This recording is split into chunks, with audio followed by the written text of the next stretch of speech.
right, welcome to the Krueg Show, Sunday night edition. Baseball playoffs going on today. NFL Week 5 going on today. Warriors and Lakers playing a preseason game as we speak. Lakers with a 115-113 lead with 3:40 to play in the fourth against Golden State at the Chase Center. And I'm Larry Krueger. On the bottom of the screen there is the great Dan Coccimiglio with the Niners hat. Danny looks like he's digesting. He's not a new one, a new Niners hat. Look at you. He spares no expense for the show. And then, of course, off to my side here, the great Ryan Smith in the house. And we got lots and lots and lots of regulars. Romo 2001. How about them Mets? Brian Lucena. Romo, I imagine any random Giants BP pitcher could have equaled Max's showing, shaking my head and laughing. Lots of regulars in the chat. Well, I shouldn't say lots. MF is in the chat. Good to see you. Jimmy Ward. Let's go, MF. Club, according to David Lombardi. By the way, Larry, I don't know if Niners you saw this. I tagged Dan in it specifically because remember when Dan weirdly he got stuck on the idea of MF not being a real person. MF tweeted out, I guess the guy he was a former all-league offensive lineman down in SoCal. And then I saw his true name, and that's when I knew that he's real. Really? So yeah. MF is legit. He could have just made that up, though. He could have found that and said, hey, this guy matches my name. Ravens-Bengals, 10 minutes to play in the fourth, and the Ravens have a 13-10 lead on the Cincinnati Bengals. One of those division games. You know, it's like always stay away from the division games. The division games are so hard to predict. These teams, they play one way, and then also they get in the division, and there's matchups. Now I'm looking at the Lakers-Warriors box score just so I can tell you who's doing what. 28 points for Anthony Davis tonight, 14 for Lonnie Walker the fourth, 15 for M. Ryan. Not sure who Matt Ryan. He's. I mean, I know he's cooked, but Meg Ryan, is that Meg Ryan? Oh, it is Matt Ryan. 6'7" player out of Chattanooga. Matt Ryan has 15 off the bench. That's for the Lakers, and Kendrick Nunn's got 21. Now on the Warriors side, just looking at the box quickly, 8 and 7 for Kuminga, who started at Draymond Green's power forward spot. Maybe that's a permanent thing. We'll talk about that. 15 points for Andrew Wiggins, 24 for Steph, 4 rebounds, 4 assists, 25 for Jordan Poole. Obviously, he's not that hurt. 4 rebounds, 6 assists, 2 steals, and the 1 block for Jordan Poole. And then 13 and 5 off the bench in 15 minutes for the great James Wiseman. So I'm looking to see if anybody else did anything of note. That's pretty much it. Looney had 7 points, 6 rebounds. Nobody else is really doing too much. I guess Jermichael Green had 5 rebounds, a couple assists, and 3 steals off the bench. So there you go. Warriors playing, they're 2-0, 3-0, something like that in the preseason. So they're in the final minutes. What's Baldwin Jr. done in this game? Has he done anything? He's played 7 minutes, 6 points. So Ravens just kicked a field goal, 16-10 now. Got the ball at their 2-yard line and drove it down all the way down to their Bengals, about the 5-yard line, and decided to go for the field goal, up 16-10 with just under 10 minutes to go in the fourth. I was just been noticing these field goals. There's nobody over the center. And I know that's the new rule. And today, when the Niners field goal was blocked, they knocked the center back, and that should have been a penalty. I don't know why that couldn't. Can that be challenged? Probably not. There were a couple missed calls in that game. How about the trip? How about the blatant that trip was on Ray McCloud? Unbelievable. How do you miss Very that? blatant. I think that should be a booth review, and just like targeting. How do you miss that? I mean, it was an open field play on the guy with the ball. You didn't see the huge trip. You didn't see the guy fire out his right leg into Ray McCloud's right leg. I thought that was tripping very, is very curious. It's a personal foul should be 15 yards, should be a reviewable. I think all personal fouls that are either head blows or tripping or anything that's egregious from the regular tackling of the game should be a booth. The booth should be able to pull that out and just stop play. What do you guys think of? Let's not bury the lead. Let's get to what everybody I'm sure wants to talk about. And of course, we definitely want to hear from everybody your thoughts on the 49ers, who go to 3-2 after 5 weeks. They lead the pace in the NFC West, 37-15. They beat the Panthers in Charlotte. Let's see, hold on. Pipe down there, ESPN commercials. What'd you guys think? What'd you guys think of the performance? I thought it was really, just to get it rolling here, I thought it was kind of interesting how going into the Rams game, the 49ers were a 55% run, 45% pass team. Then they went into that game with the Rams, and they kind of found their short passing game where they brought it out, and it kind of got Jimmy Garoppolo in a rhythm. Today, another game where the 49ers led throughout the entire second half, and it was 30 passes and looks like 29 runs. So very even, very much 50-50 run pass this week.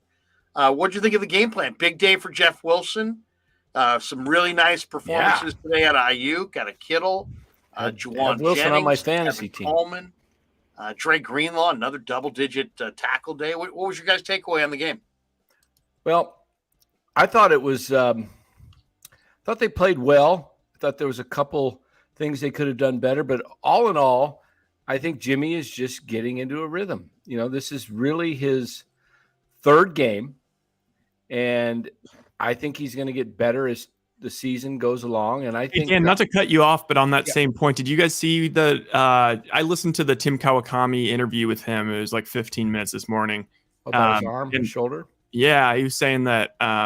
It's just interesting. He was saying that I guess Kyle sort of forced him to be there. Even though he was just thrown on the side, that he would have preferred to stay down in LA and continue rehabbing, because he was in a good rhythm with his rehab, and that his shoulder still is like a little bit of a work in progress, even though it's feeling better. Just an interesting thing to note.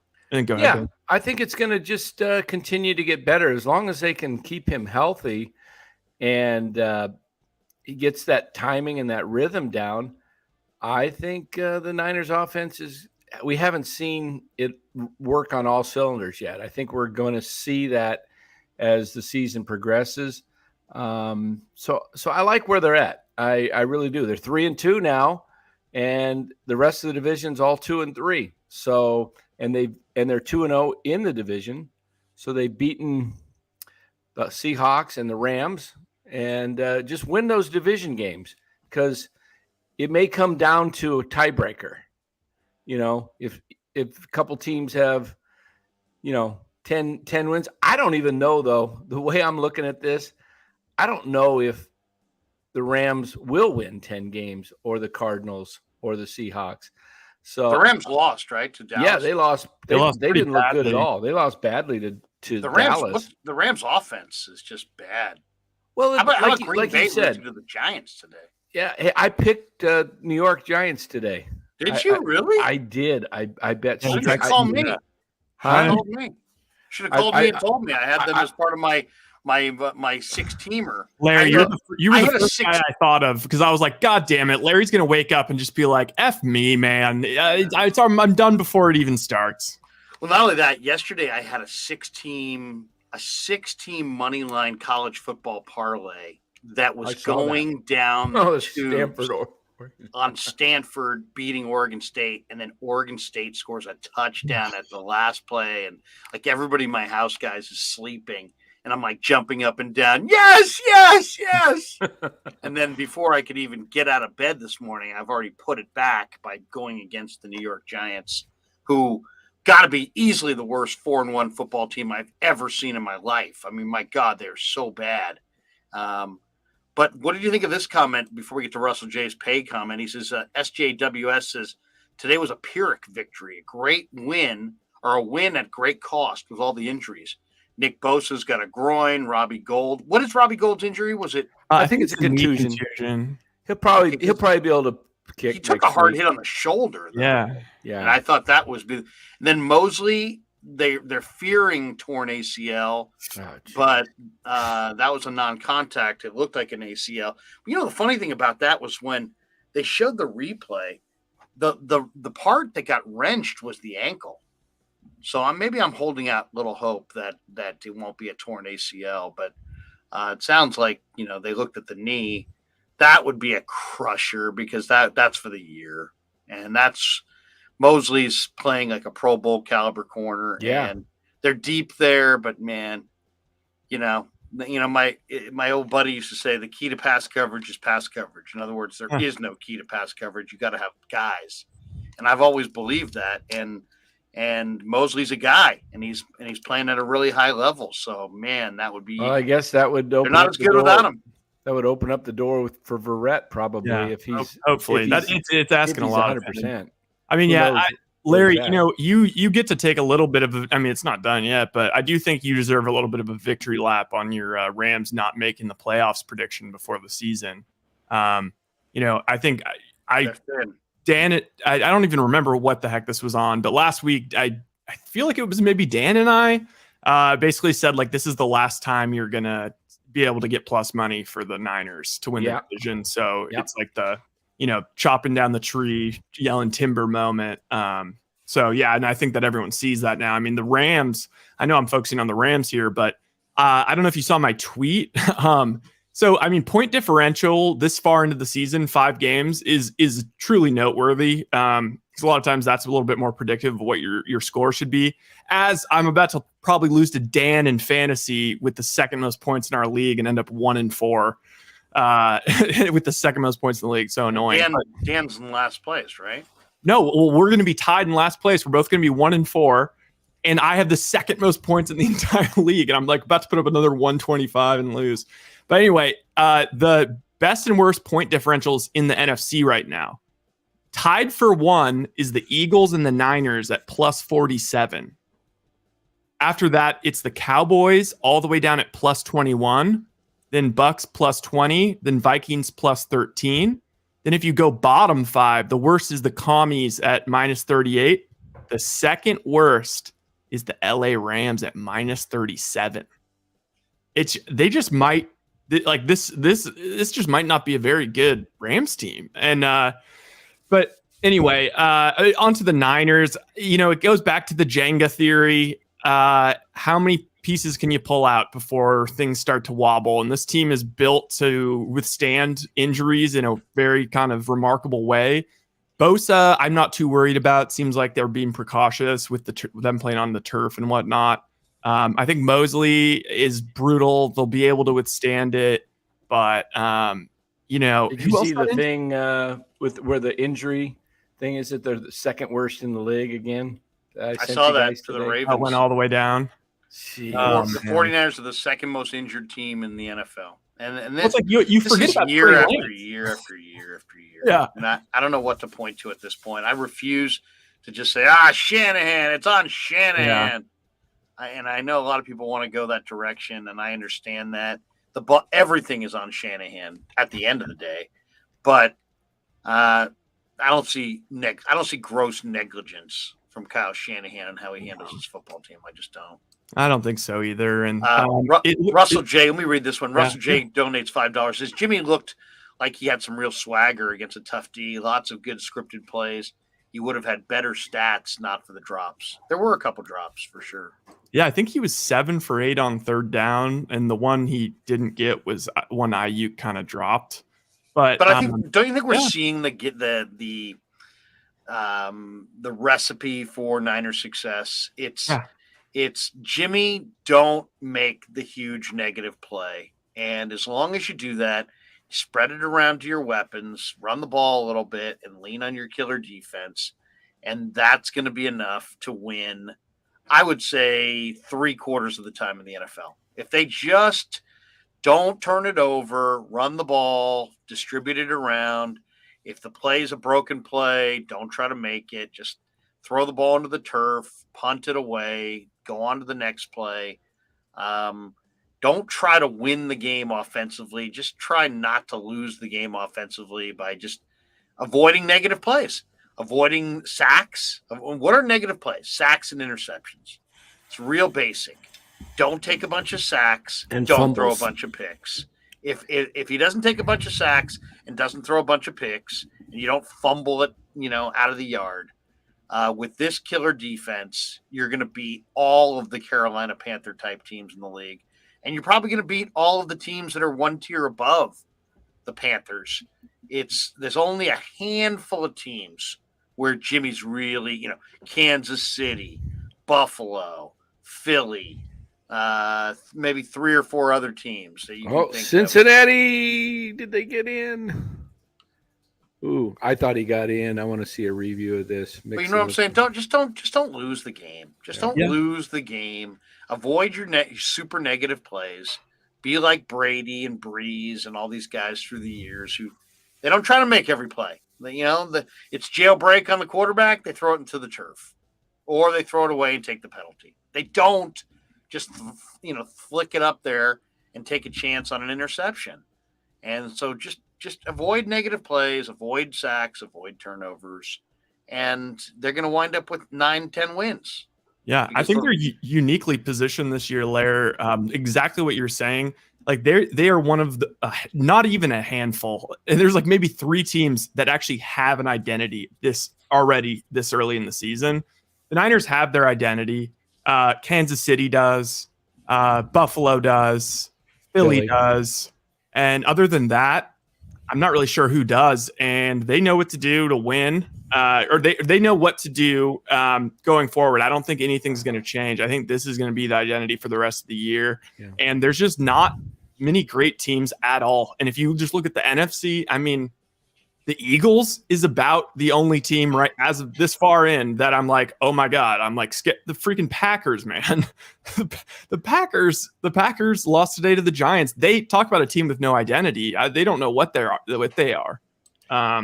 So yeah, I think it's just the Packers. We've made way, way too much about the Packers defense. Yes. My God, we talked endlessly. Oh, the Packers and their defense. I've heard so many people just kind of people. It talked me into it. I mean, lots of people just kind of uttering that, oh, well, the Packers have such an improved defense. And it's like, wait a second. What do they got? They got rid of Devontae. You got Randall Cobb, Alan Lazard, Romeo Doubs, Robert Tonyan, Christian Watson. So you got a very young receiving core. You got guys who are really young and really old, right? Randall Cobb's older, and Doubs and Watson are kind of young. They got a couple good running backs in Jones and Dillon, but they don't wow you. You got Rodgers approaching 40. Quay Walker is not bad. No, he's not bad. They got a couple interesting defenders, Savage and obviously Jair Alexander, Kenny Clark. They've got a couple guys on D, but it's like it's hardly incredible. They had 1 sack today of Daniel Jones. They had 4 quarterback hits on the day. So, and Daniel Jones is hardly, operating behind some invincible line. The Giants' offensive line is one of the worst in pro football. So, I mean, I think the young receivers with the Packers is hurting them. You see the last 2 plays, Rodgers' balls got deflected. It could be just the timing of the receivers with their routes. And, when's the last time you saw Aaron Rodgers have 2 balls deflected back to back? Ryan, you want to take care of that bot? Oh, is he?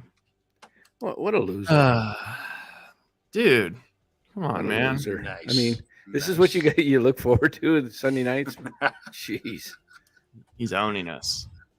Eric Hernandez says, go Niners. Yeah. But, ultimately, we got this one. Mario says, Ayuk partied hard this week and he played awful.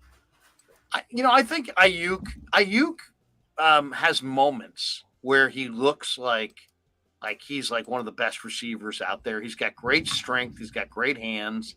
But then there's times where he just kind of coasts. Doesn't seem like he goes hard after the ball at all times.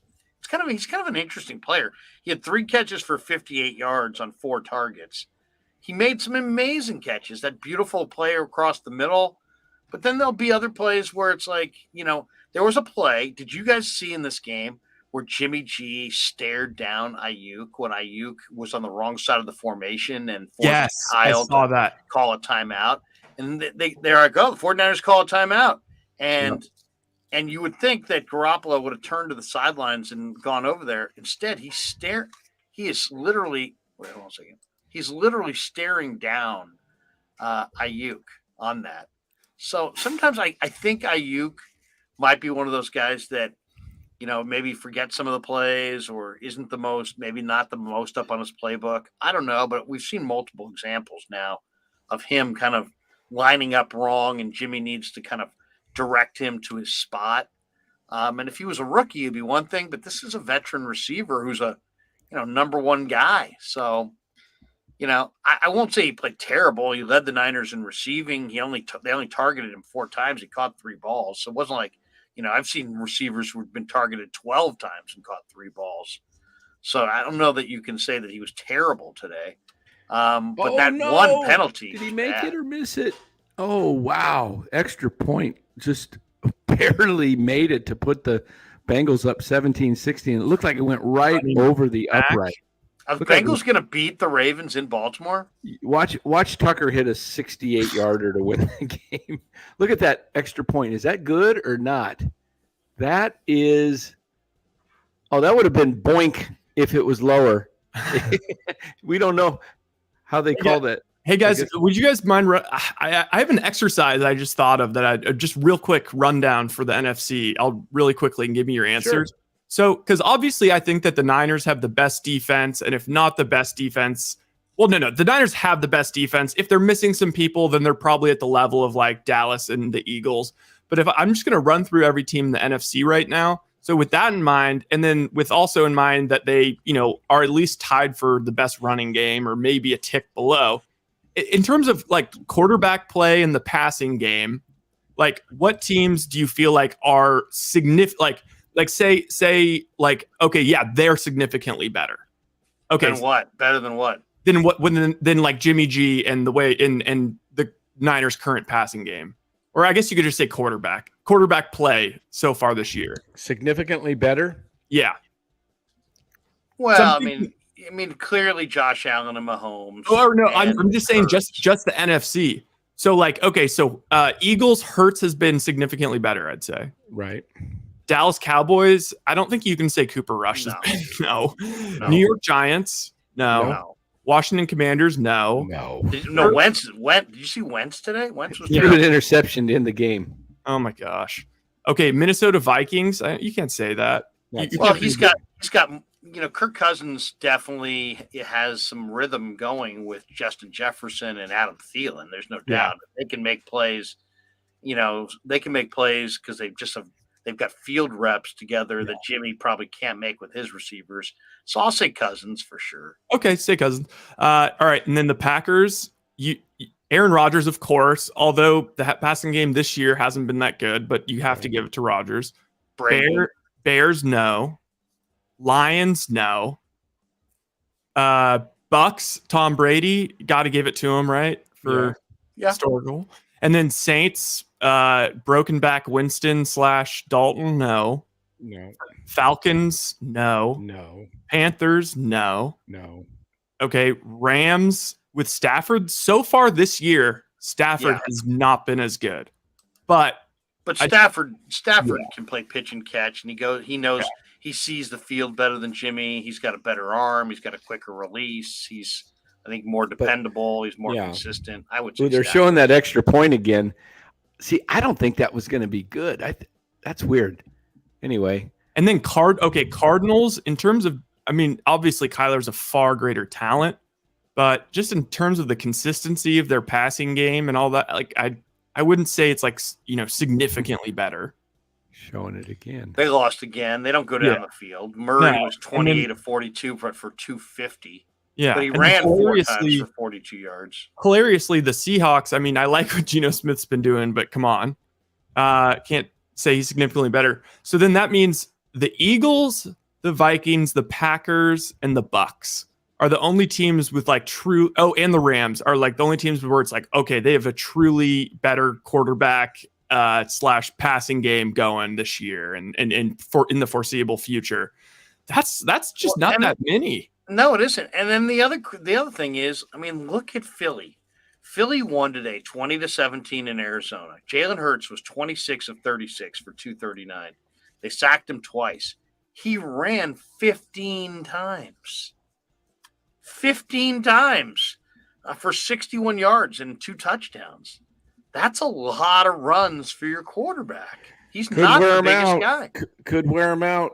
I mean, think about it. We've seen it with Kyler. Even though Kyler was, will make it to the end of the season, he's always much worse on the back half. Well, see, this year you get DeAndre Hopkins to add to Ertz and Rondale Moore and Marquise Hollywood Brown and AJ Green. We'll see. Maybe it'll be the opposite for Arizona. Maybe they'll hit stride late in the year. But yeah, I mean, I just think it's interesting.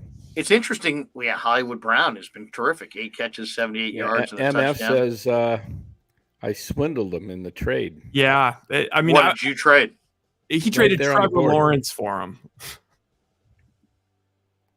Well, I mean, nobody forced him to trade for Trevor Lawrence. Exactly. Who's his quarterback? Jalen Hurts, the number 2 fantasy. So he traded a number 1 wide receiver in the moment for his backup quarterback. Yeah, I was pissed about it too because the previous week had traded Hollywood, knowing Hollywood was great and he's like the number 7 receiver right now, and I traded him for Bateman because I was like, oh, it'd be nice to have the Bateman Lamar stack. But then, and I was also like, oh, I have Hopkins, so he won't be as good. And then he just turns around and says, I'll send him to Dan for Trevor Lawrence. Gross. He did have kind of a bust out year last year. He had 91 catches last year and 6 touchdowns. But he's not a big touchdown guy. He's never had double-digit touchdowns. No. Ever. But I was glad Jeff Wilson. I got Jeff Wilson in a trade. I'm going for executive of the year in the fantasy. Seriously, you've ripped Farhan to death. You've become what you despise. I know. I am just having so much fun. Seriously, with it. I was looking at your roster, and I'm like, Danny's got a pretty good roster. Why is he making so many trades, and why is he in last place? And then I realized you're Farhan. It's Padlow and Fairchild. You're taking the bottom half of your roster, and you're just working it. I'm shuffling it. Yeah, I'm shuffling. The guys at the end of the guys in the back of the bus on your team are just like, oh man, here comes Dan. He's going to trade somebody today. I mean, you're moving let's say there's 15 guys on a fantasy roster. You're all about. Oh no, you're all about guy number 13, 14. Oh, Larry, do you know what he tried to trade me tonight? I already made me Butker. First of all, we've all made trades with Dan already. Oh, yeah. Think about that. Almost everybody in the chat and all of us on the stream have made a trade with Dan. Larry, he tried to trade me, but we're playing each other. It's going to be a tight one. My last person left is Carlson on Monday. He tried to trade me Butker for Carlson, and then he said, "Oh, I was hoping that you were stoned." By the way, because Butker's out tomorrow, so you wouldn't have had a kicker. My son says that my mic sounds funny. Does my mic sound funny? I wouldn't say that it sounds. It doesn't sound as full, but it sounds fine. I don't know. He's like, he just sent me a text. He's like, Dad, your mic needs to be adjusted. It says your mic is still broken. I don't know. Russell J says, here's $2. How did you see what Kyler wore? Or hold on, did you guys see what Kyler wore to the game? Is that what he wore? This lime double-breasted. I saw a tweet that said he looked like Hillary Clinton. He looks like sherbet. You guys ever have sherbet as a kid? Sherbet? Yeah, sherbet. Yeah. Jaguar 56 says, here's $5. Crew, good evening, gentlemen. How surprised are you that we've thrown more than run the past 2 weeks? Does Shanahan trust Jimmy G more or just the game plan? I just think that they were struggling to run the ball. So they're loosening it up by throwing the short passing game. And now they got the quarterback to do it. They got a quarterback who can read what he sees and get it out quick. They know they got a quarterback who's not a good late in the down thrower. And they saw an offense that badly needed to find rhythm in that Denver game. And now they've found rhythm by throwing the ball short the last couple of weeks with Garoppolo. So I'm not going to be critical of it. Heck, they're 2-0 with this plan. I say you do it again next week against the Falcons and get ready to mix it up against Kansas City in the next home game. Yeah, although they ran pretty well today with Jeff Wilson, and nice to see Tevin Coleman back in the lineup. That catch? That was unbelievable catch.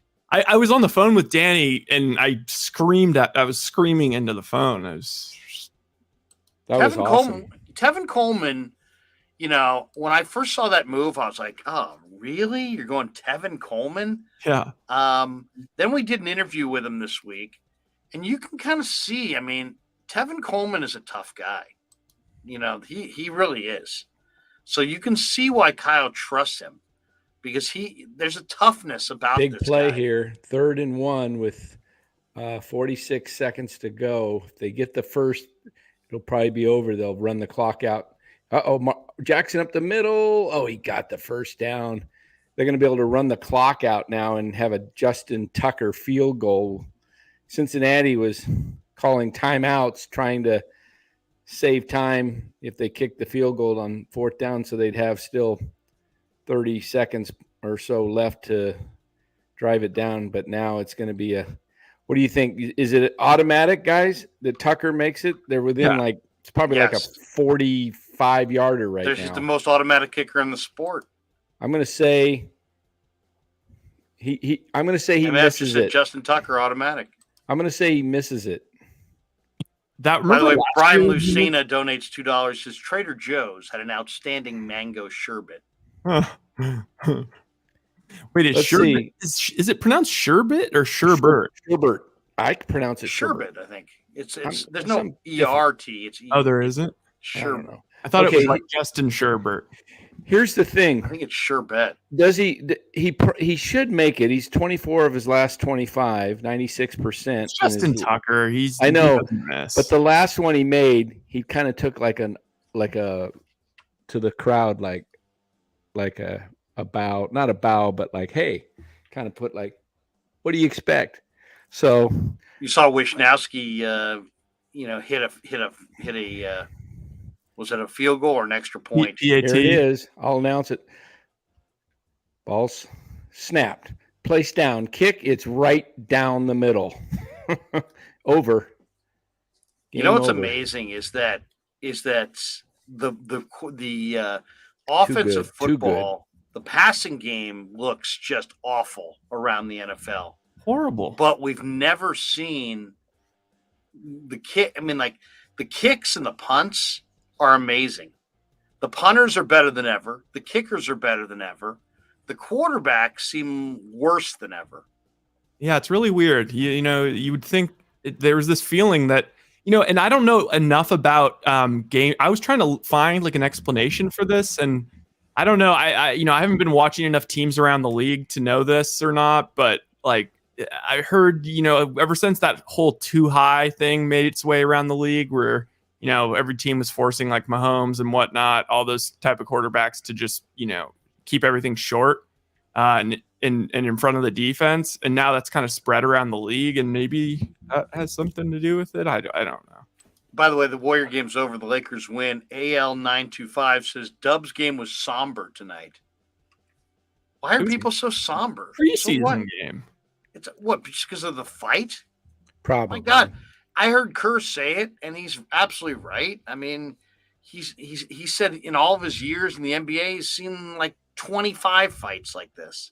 It's amazing how we knew that Draymond struck Poole, but as soon as we saw it, it's like people are, it's weird. It's like we know about domestic violence, but then we saw Ray Rice. It was like, oh my God. And people reacted that way. And it's like the same thing almost with this. It's like we saw the report that he struck him, and then all of a sudden when we saw the footage of it, all of a sudden it's like, oh, people are like, oh my God, I don't know if he can come back, and that crosses a line. Did he hit him good? Yeah. But I mean, I got to think that happens, many, many, many times. It just doesn't bubble to the surface. Heck, the Warriors seemed almost more mad that it got out publicly than they were that it happened. I'm sure they would deny that, but ultimately, he's going to be away from the team, and it sounds like the team's siding with Poole, and it sounds like they're at their wits' end with Draymond. I will say this: two things are both true.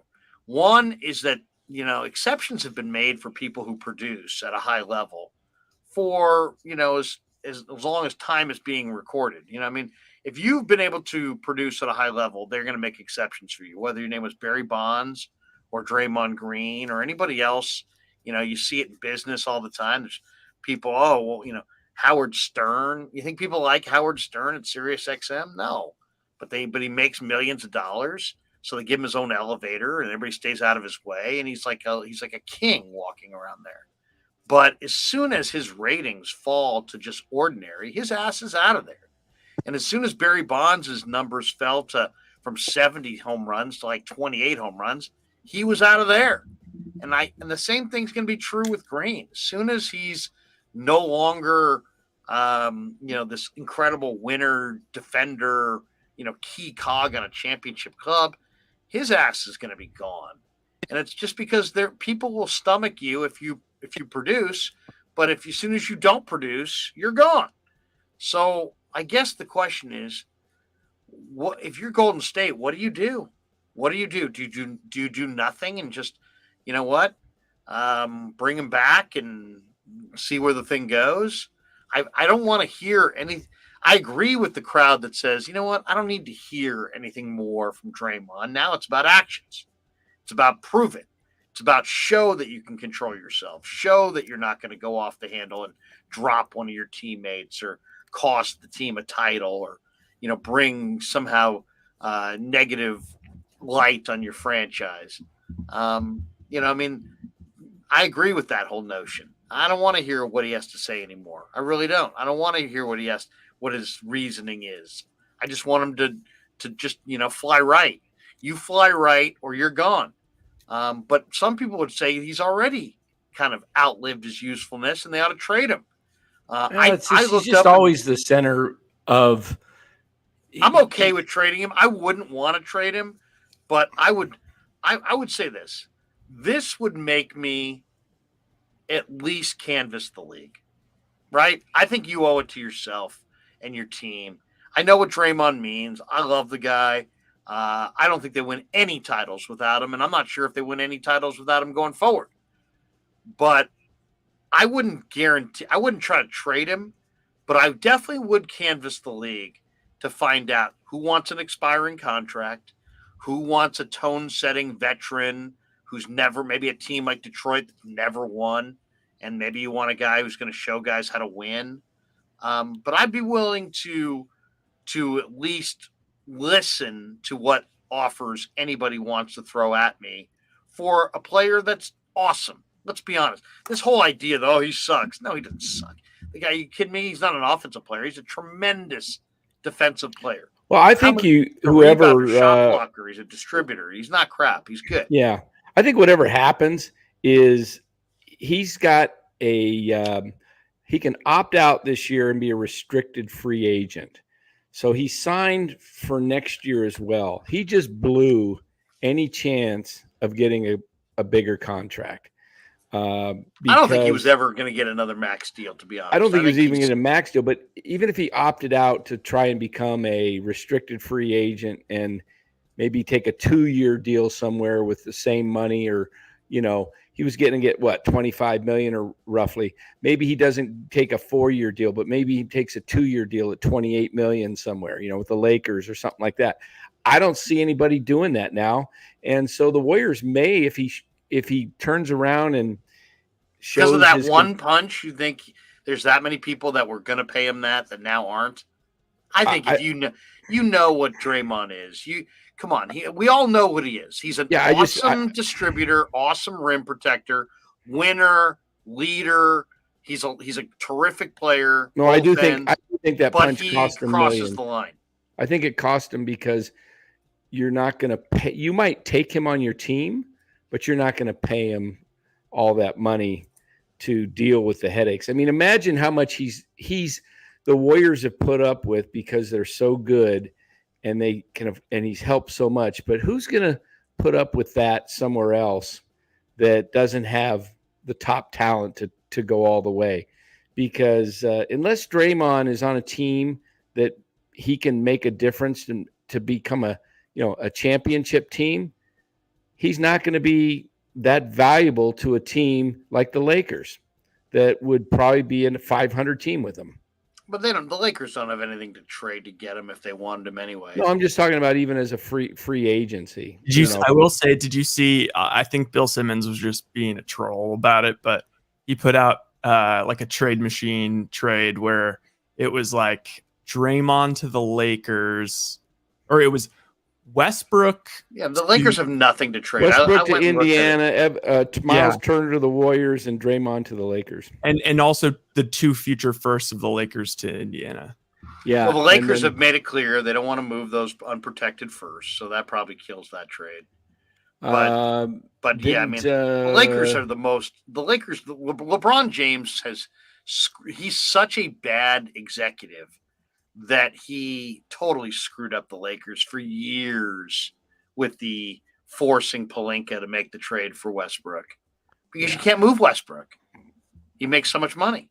And there's no deals to be made. You gotta make the money work. So it's like, the Lakers are screwed. They're screwed. By the way, before we get to going forward, before we get to Carlo P, did you guys happen to see the Netflix doc on the Redeem team? I was so prepared to dislike it. I watched it last night, and it was really cool. What, the Redeem team was the team that won the Olympics in 08, but I didn't realize that. So it was LeBron, Wade, Melo, Kobe, but like the Kobe part of it all was like, it was so sick. It was just like, whoa, like this guy.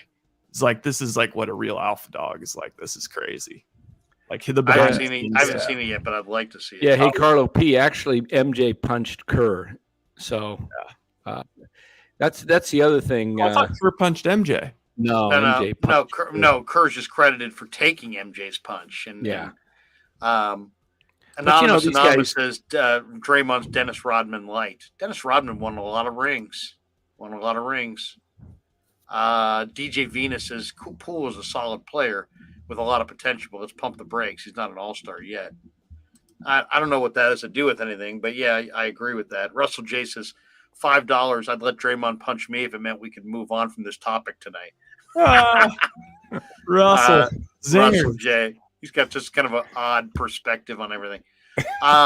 He just wants to talk Niner football. That's all. Niners. Which is fair. I mean, it is a post game. Yeah, it's a post game. But I do the Draymond thing is interesting though too, just from the standpoint of like, what do you do if you're Golden State? Do you welcome him back? Do you try to trade him? I see how it goes, and if I'd listen to trades. I would absolutely listen to trades. My take on it is if you're still dealing with this in November, a month into the season, and it's still a topic of news constantly, and it's bringing the joy down in the locker room like it did in 2018 with the KD incident, they'll move on with him because Kerr is not going to go through another season, or Curry. Kerr seems like he's at his wit's end with it, doesn't it? Kerr, and this is what I was telling you guys months ago. I told you Green is on their nerves, and one more time, and this one really did it, I think, because Kerr and Curry, Draymond's offered some weird excuses too. I was in a weird place emotionally, and I mean, it's like, that nobody wants to hear that. Yeah, Curry and Kerr and this team. You got to look at this team, how they won last year. Improbable winning the title, but they did it with a lot of fun and joy. So they're coming back with the same team. Now you got Wiseman, and they don't need him. They don't really need him, Danny. They could just They could just say, you know what? Hey, Jonathan Kuminga, you're our new power forward. We're going to grow with you. I mean, it's tough because Draymond was horrible in the finals. Remember, he had the 2 good, pretty good, kind of comeback games. But I think what would you guys do? 20%. What would you guys do? This is what I'm saying. I would do if it's a problem, and it's going to become a joyless season and a burden. I'd move on from him because Curry is in the twilight of his career. The last several years, he's at peak. Last 2-3 years, he's got that at peak performance, and he wants to have fun, and he doesn't want to go through what they went through in 2018. I know from the inside that 2018 team was miserable, and Kerr was miserable. And for all we know, Danny, Steph might be the guy shouting the loudest to keep Draymond around. Yeah, well, we don't know that, but that's what I'm saying. If it affects, he makes Steph better on the floor. Right. So my point is, they will keep him and go with him if the team is having fun and going through the season together. But if there is tension inside that building, within the unit of the players and the coaching staff, they will move on. They will not go through it.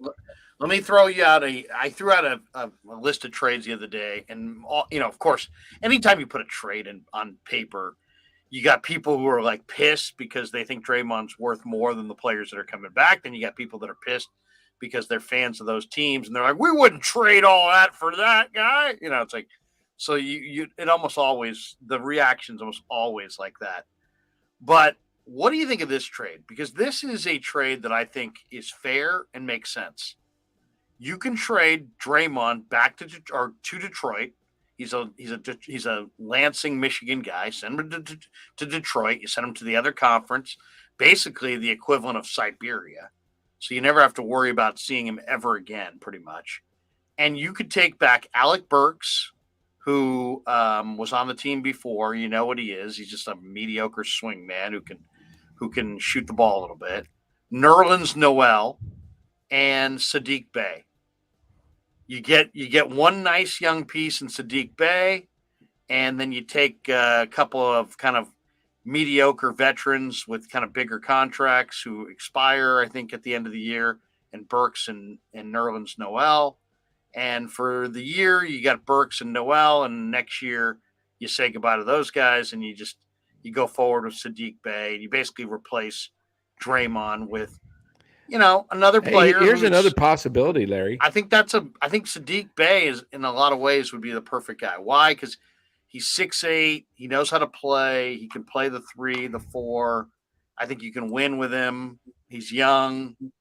What if Lacob and Myers figure out a way to say that, I don't know what the term is in the business world. It's called insubordination, and you kind of can give.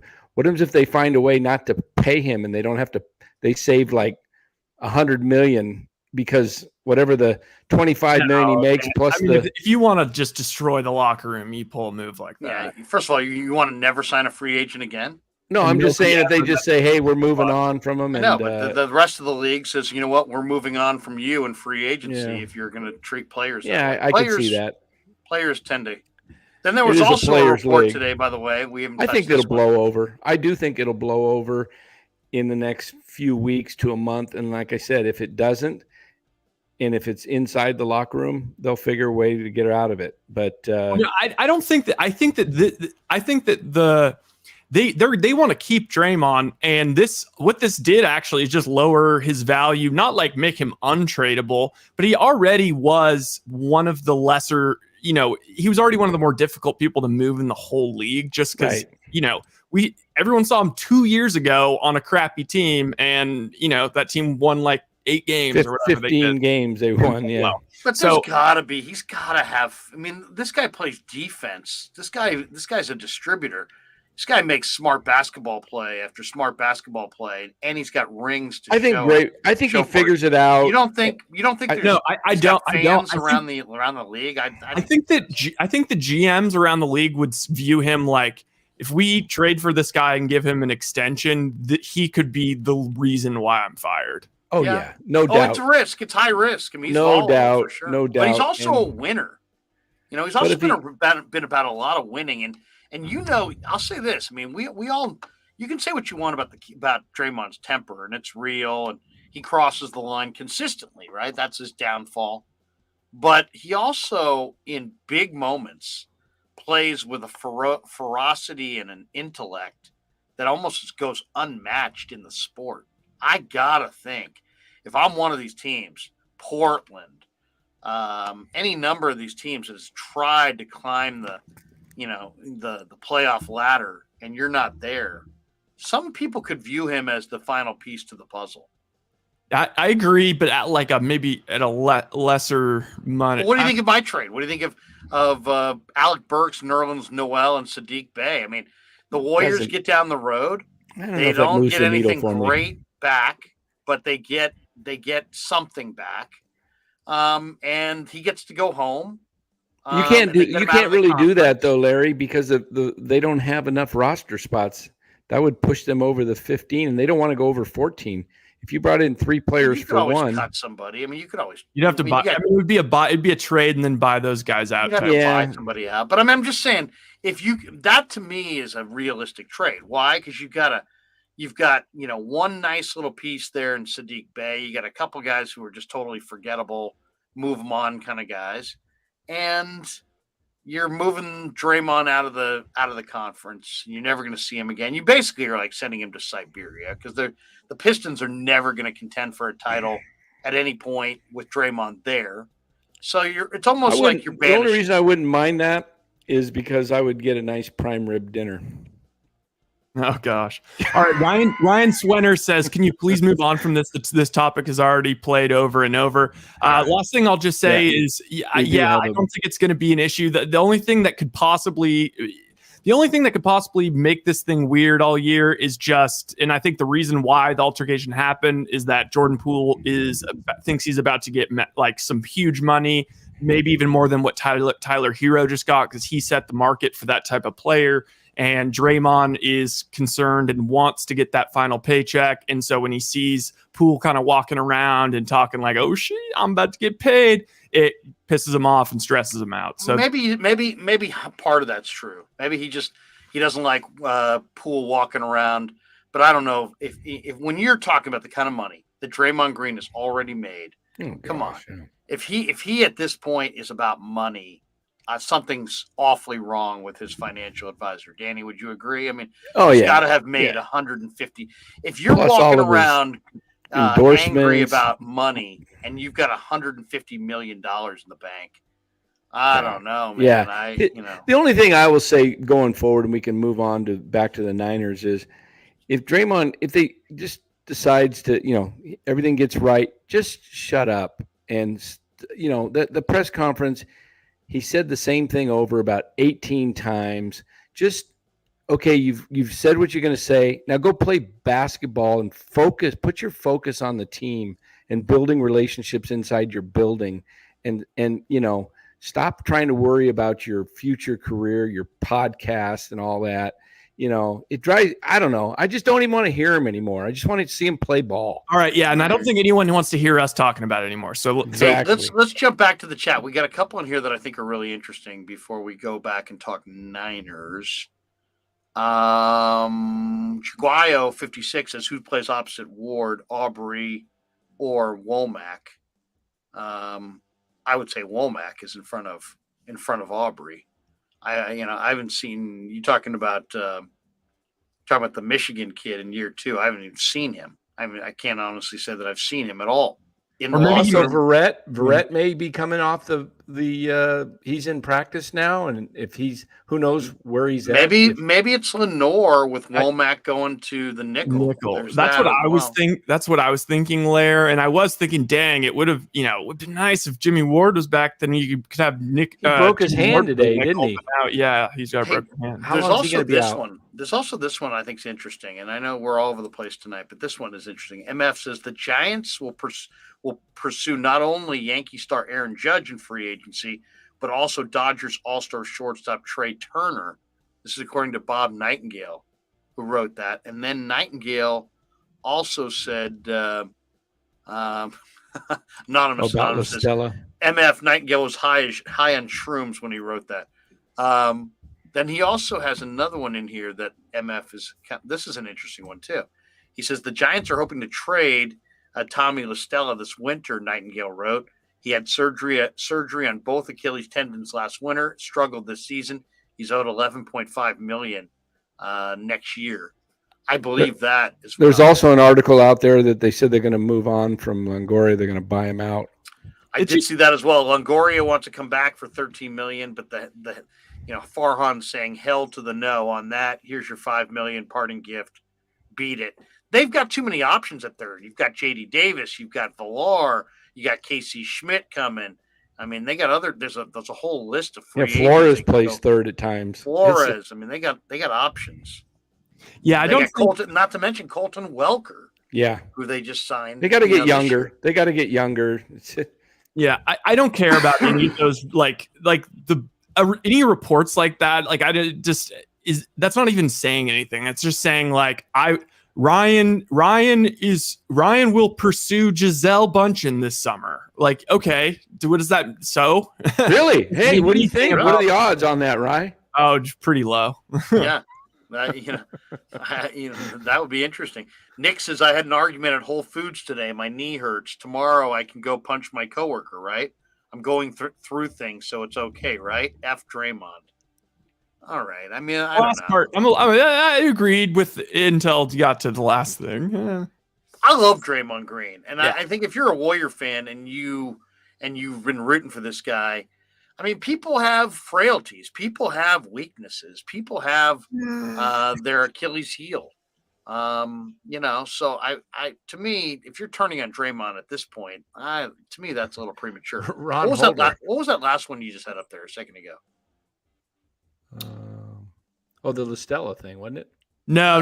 I just had someone that said, how did Larry, how did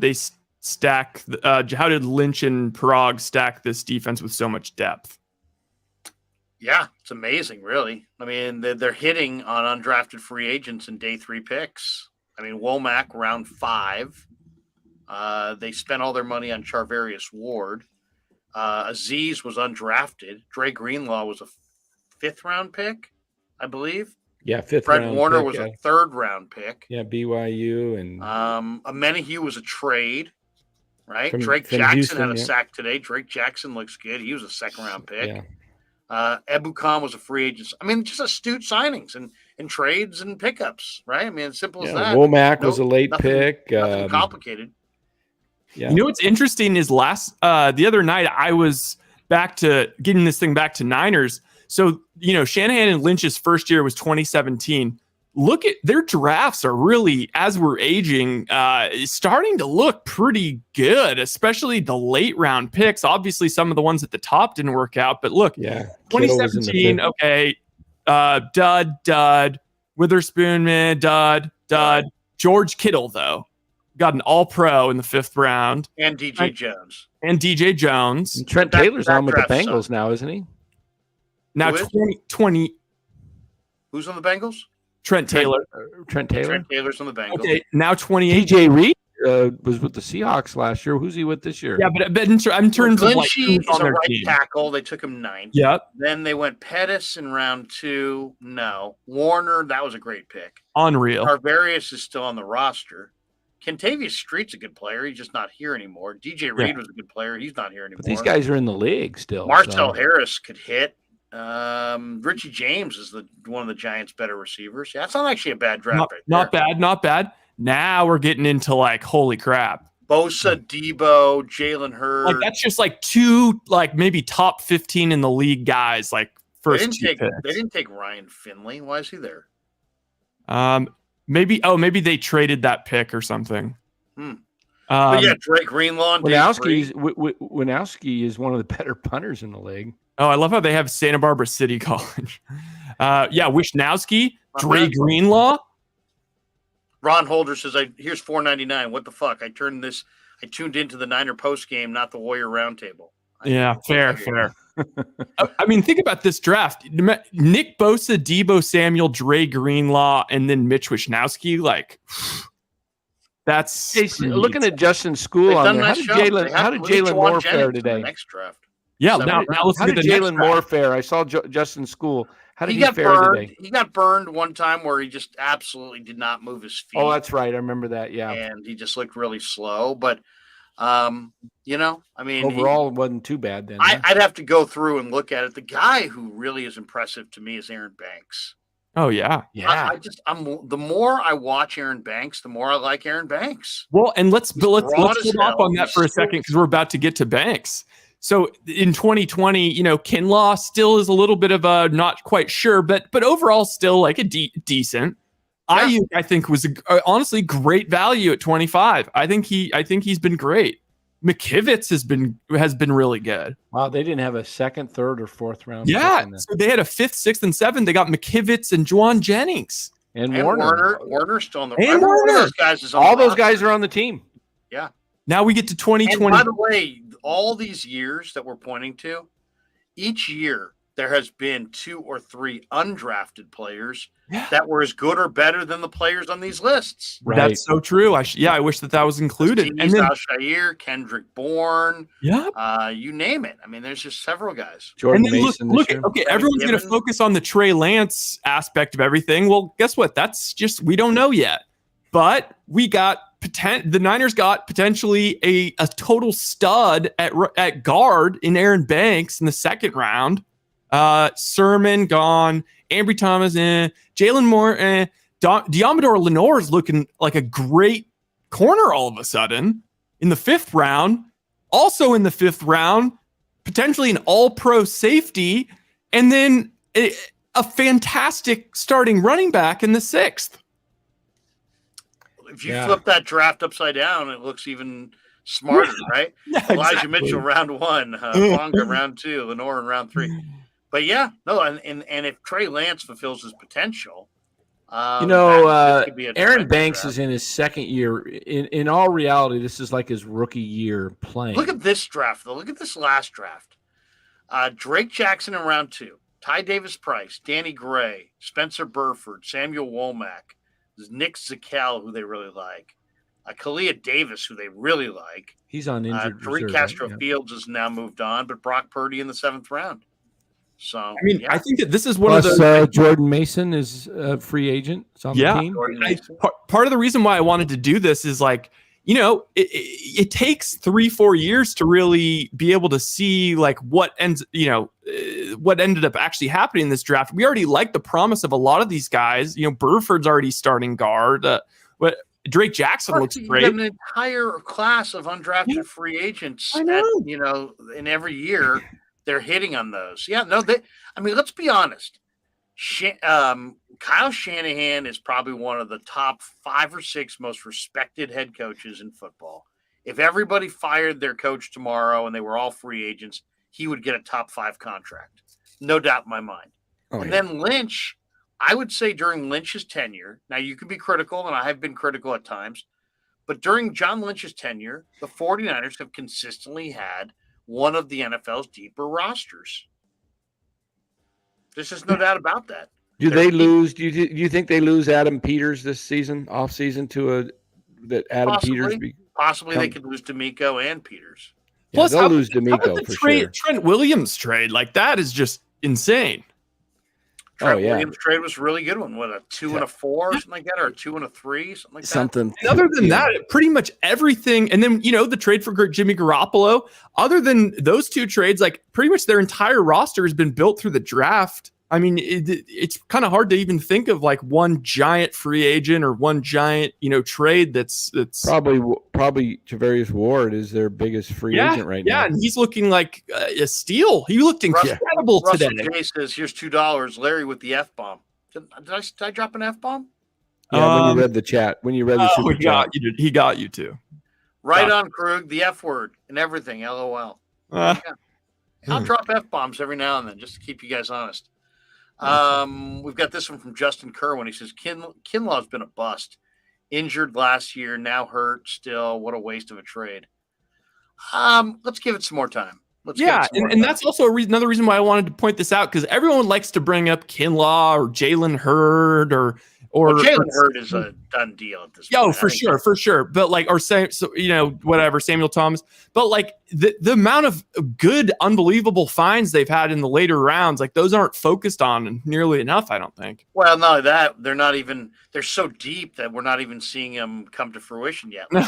GTC Real says, what about Marcelino McCrary-Ball, undrafted free agent? Yeah, and I'll tell you right now, Marcelino McCrary-Ball is going to be a player. Yes. And it's just a matter of time. And maybe, as the injuries start to mount, he'll get his opportunity. And when he does, he told me and Rye that he's a Lion. Oh, yeah. And then we saw it in the preseason. And he's like, yeah, I'm learning from Greenlaw and I'm learning from Warner and I'm learning from Aziz, but I can play with them. And we're like, yeah, you can. You can play with them. And he told us that he had options to go other places where he probably could be playing in the league right now, but instead he decided that he wanted to be P squad for the best defense in the league, behind the best linebackers in the league, and learn and know see if he really has what it takes to measure up. Love that kid. Yeah. GTC Real says, how about Poe from Mercer? Another guy with an NFL future. Russell says Wilson, Dwelly, E-Man, 2018 undrafted free agent list. Yeah, Jeff Wilson, Ross Dwelly, Emmanuel Mosley. Yeah. Think about that. You're starting running back, a really good receiving tight end, and you're starting corner. Yeah. All those guys were drafted. So they've really done a nice job. Let's be honest. The hit rate on undrafted free agents is really low. They hit at a really high level, and they do it year after year after year. And it's basically covered for the fact that they've missed on Dante Pettis and Joe Williams and C.J. Beathard and Jalen Hurd and some of these guys. They've missed up front a little bit, but they've hit on the back end. And, that to me, is kind of – it's a little bit of a trade-off. Obviously, you want to hit every pick, but it's just not realistic. Yeah, and even the Robbie Gould, can't even remember if he was a free agent or it was a trade, but that was a freaking awesome move. That guy's nails. Yeah. We got another guy who's just Kinlaw's a bust. I would say give it time. Give it time. I mean, he plays. He's strong. I'll say this: his talent is respected. It's a matter of, can he play with leverage, low pad level? Can he stay healthy? And he told us he didn't even know how to play. Like, he didn't even know anything about football in hindsight coming into the league. Like, he's learned so much. And thank you, MF. MF says, love your guys' interviews with the players. Well, we love doing it. We'll bring some more to you guys this week. Hey, what do you guys think? You guys remember one of the great – you guys should have gone to Farhan's presser the other day. Yeah. The great offensive lineman that John Madden loved. He was on his all Madden team all the time. Larry Allen, guard for the Cowboys. Allen. Aaron Banks' body type is similar to Larry Allen. Big, wide Larry guy. Allen was crazy strong. Yeah, that's a bit of that's. But I'm saying, Banks is just like 23, and he's going to get stronger. You know what he reminds me of when I'm standing next to the guy? He reminds me of like a Coke machine. Yeah, like they're just a gigantic rectangle. You know what I mean? And it's like, and then when you watch him out there, I'm like that play today where who was it? Was it Wilson? Or was it Wilson that was on the goal line and got stonewalled, and then here came Banks and just pushed him in? Yes. You guys see that? Yeah. To me, guys, I think that might be, one of my favorite play right now. Saw it a lot today. And I saw it yesterday in college too. Cam Rising for Utah, the quarterback in the UCLA game. Yeah, the Bruins won the game. Holy hell.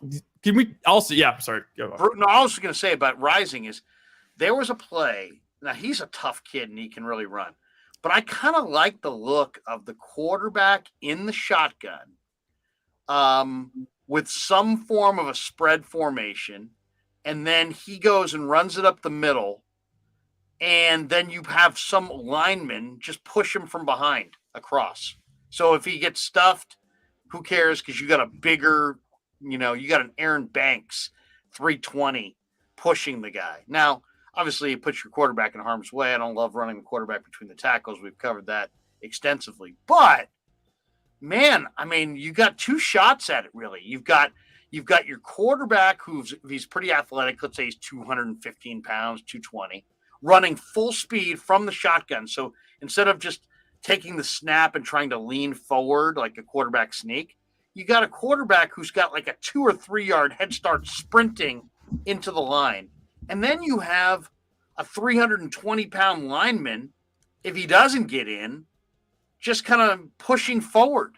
And McGlinchey, in our interview that we did last week, told us that the key to not getting hurt in a lot of those scrums on the O-line is that when when somebody makes contact with you, go limp. Don't try to dig your feet in because you'll tear something. He's like, you got to kind of go with it.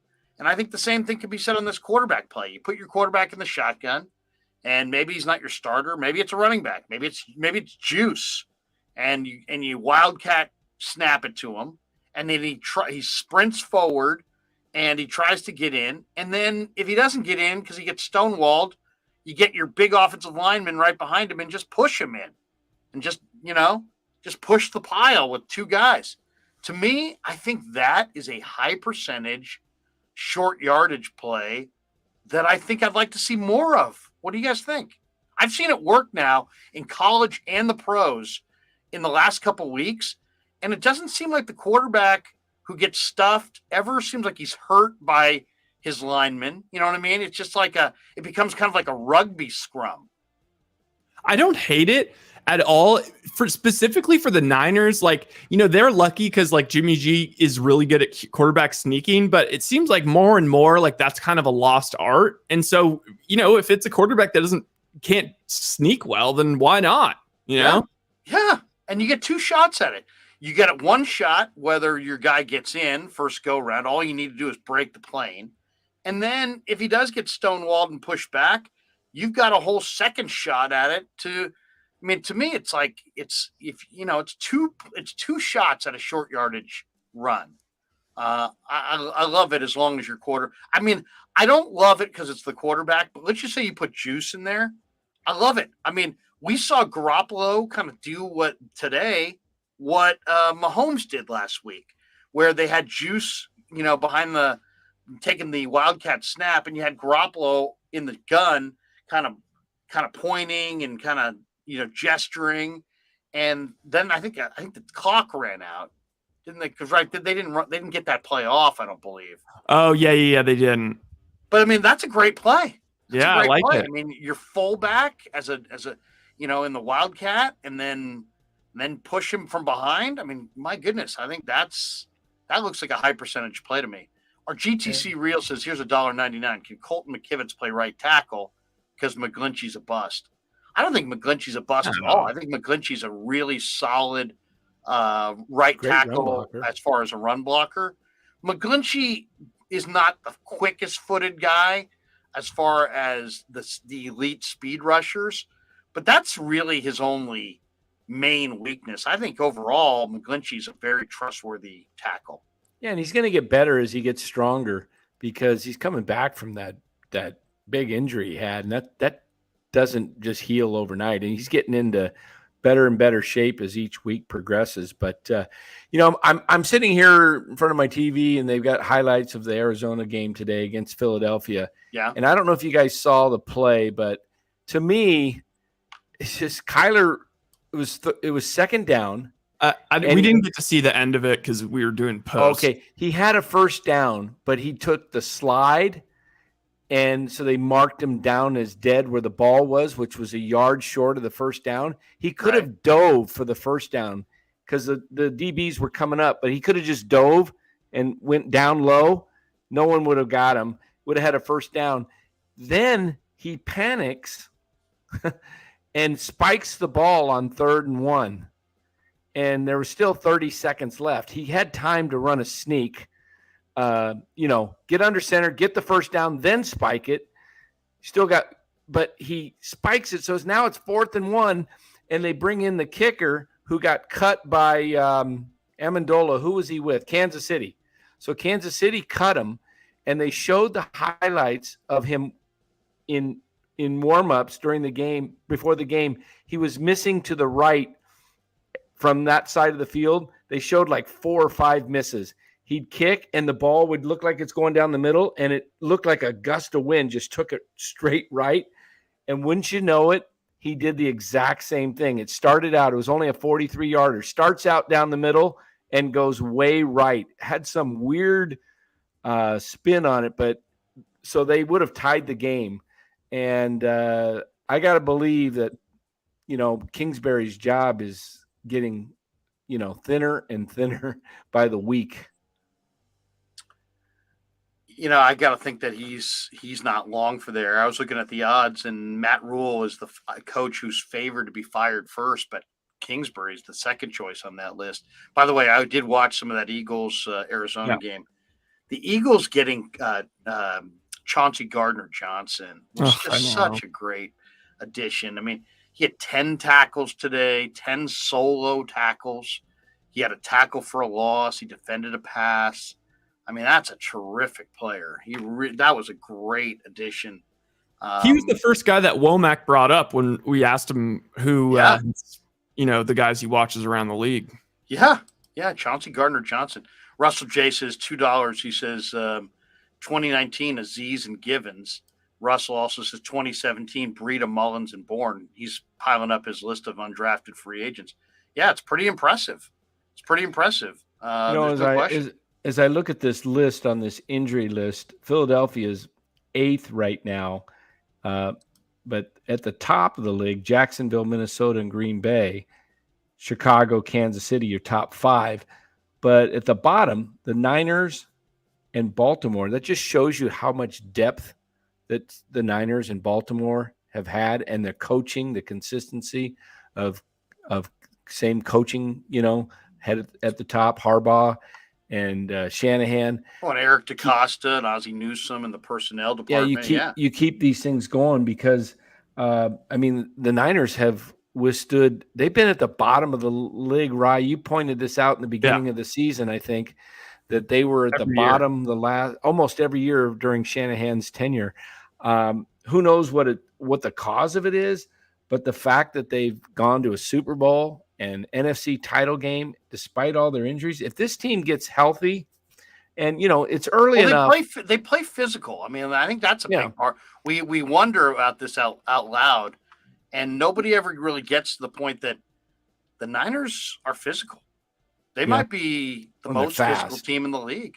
There's a lot of high velocity collisions. Yeah, that's going to cause a lot of injury, and but I do think that fortunately, I hate to see Mosley if it's an ACL, but they can withstand that, and they haven't had anything super serious other than the Lance issue. And we'll see if they can withstand that, because Mosley was playing at a really Mosley was level. Playing unbelievable. He was playing. So I don't know. I would like to think they could withstand that, but we're going to find out, because Mosley's their best corner, and they've been allowing their corners to play man to man and do Mooney, Ward, and Mosley have just been incredible additions. I think that's a major key to their D.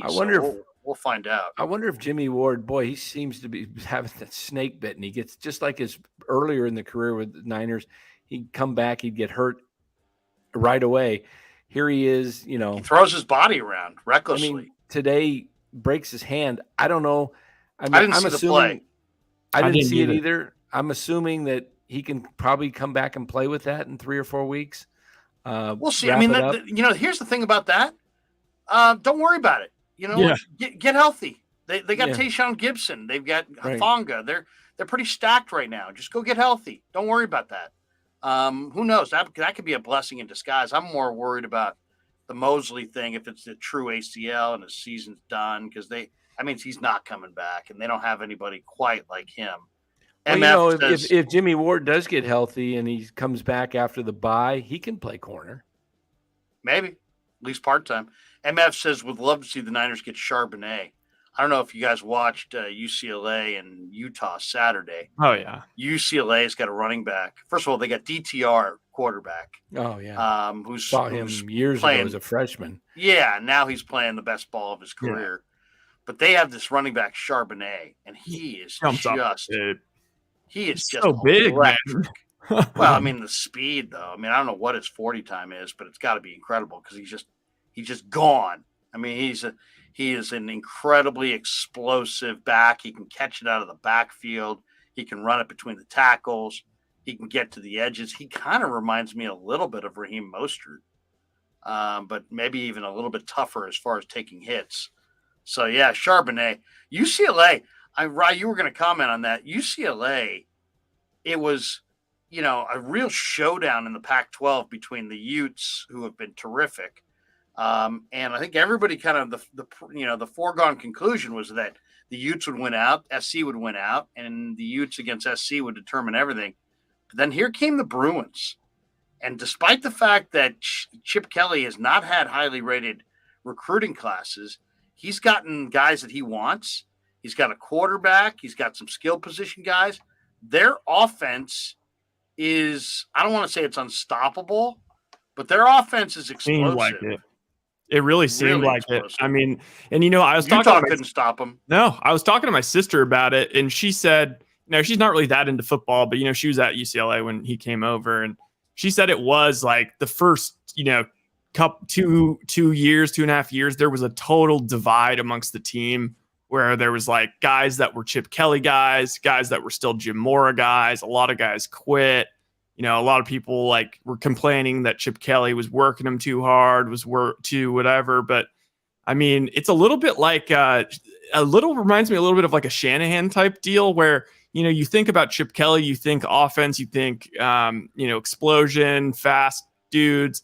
But, I thought Utah is far and away the most physical team in the Pac-12. And then UCLA kind of bludgeoned them. And like you were saying with that running back, the amount of arm tackles and stuff that he was just running through. And they they look like a physical, like a team that actually may be able to make a little bit of a run here, like a legitimate run. By the way, on the Niner front, explosive backs, they did a whole breakdown today about how Shanahan loved Ed McCaffrey. Oh yeah. Any chance 49ers trade for Christian McCaffrey? Oh God. How incredible would that be? Christian McCaffrey in a Niner uniform would be incredible. Let me pull the box score off the printer. I'll be right back. Okay. Yeah, he's Dan, what'd you think of watching Carolina today? Because I know people say, oh, they're a dog-ass kind of team.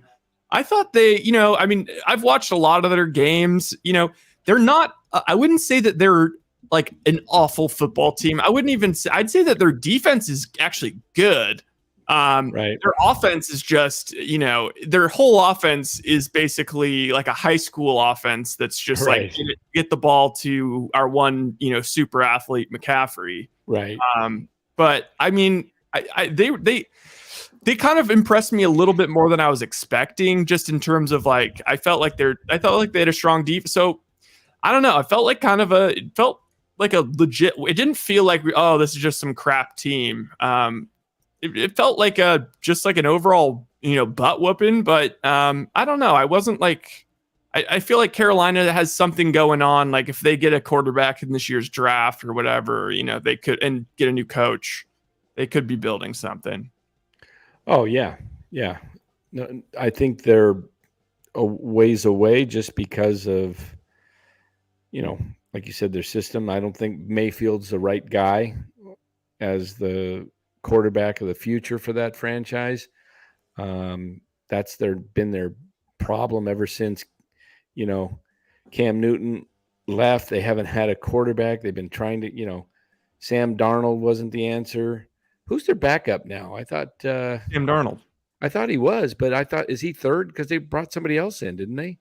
I think it's one of those things where Darnold, I mean, like if Baker Mayfield was to get injured and next week they were starting they would bring in Sam Darnold. Yeah. I don't think that they wanted to create any sort of probably so. So they had that third guy active. Yeah. So anyway, I just don't think the answer is Darnold probably either with that team. I think defensively, I was kind of surprised that, Burns is a great, defender and fast but it's just, I don't know. I think they're going to definitely move on from Matt Rule, and wouldn't surprise me one bit if D'Amico Ryans is their head coach. Yeah. GTC Reels brings this up. I immediately was thinking the same thing. McCaffrey plays on turf, so no wonder he's often injured. Yeah, I mean that would suck. Speaking of turf, let's talk about that for a little bit, because I was talking with Sean Proctor a little bit before we got in the chat and we started. He was talking about the turf and Bosa's injury. And, I made the comment that these owners, they don't even care about these players. They talk about player safety, and yet it's proven that playing on grass is much better for these guys. And yet so many new stadiums are going with this fake synthetic turf, and guys are getting injured left and right all over the place. Well, and what Kittle was saying is that it's not even just that. It's that it's not even just the turf. It's that the turf isn't uniform, that like the turf is different in every stadium. Just go with grass. It should be a mandatory that if you're going to have a stadium, you've got to have grass. I mean, if Arizona's able to get away with it here because their field is on a track and they move it out of the stadium and it gets sunshine all week so you can grow grass. But these stadiums like Detroit, Minnesota, where they have domes, it's kind of tough to have grass in the winter. But I hate that artificial turf crap. Oh, they got to outright. They got to make a rule against it. Did you guys print this, or did you guys put up this one? No. Russell J says, here's $2. March 3rd, 2022. Kingsbury extended through 2027. Yeah, wow. But there's always ways of getting around it. MF says Cam Rising, one of the best quarterbacks to ever come out of Ventura County. Oh, I love Cam Rising. I absolutely love him.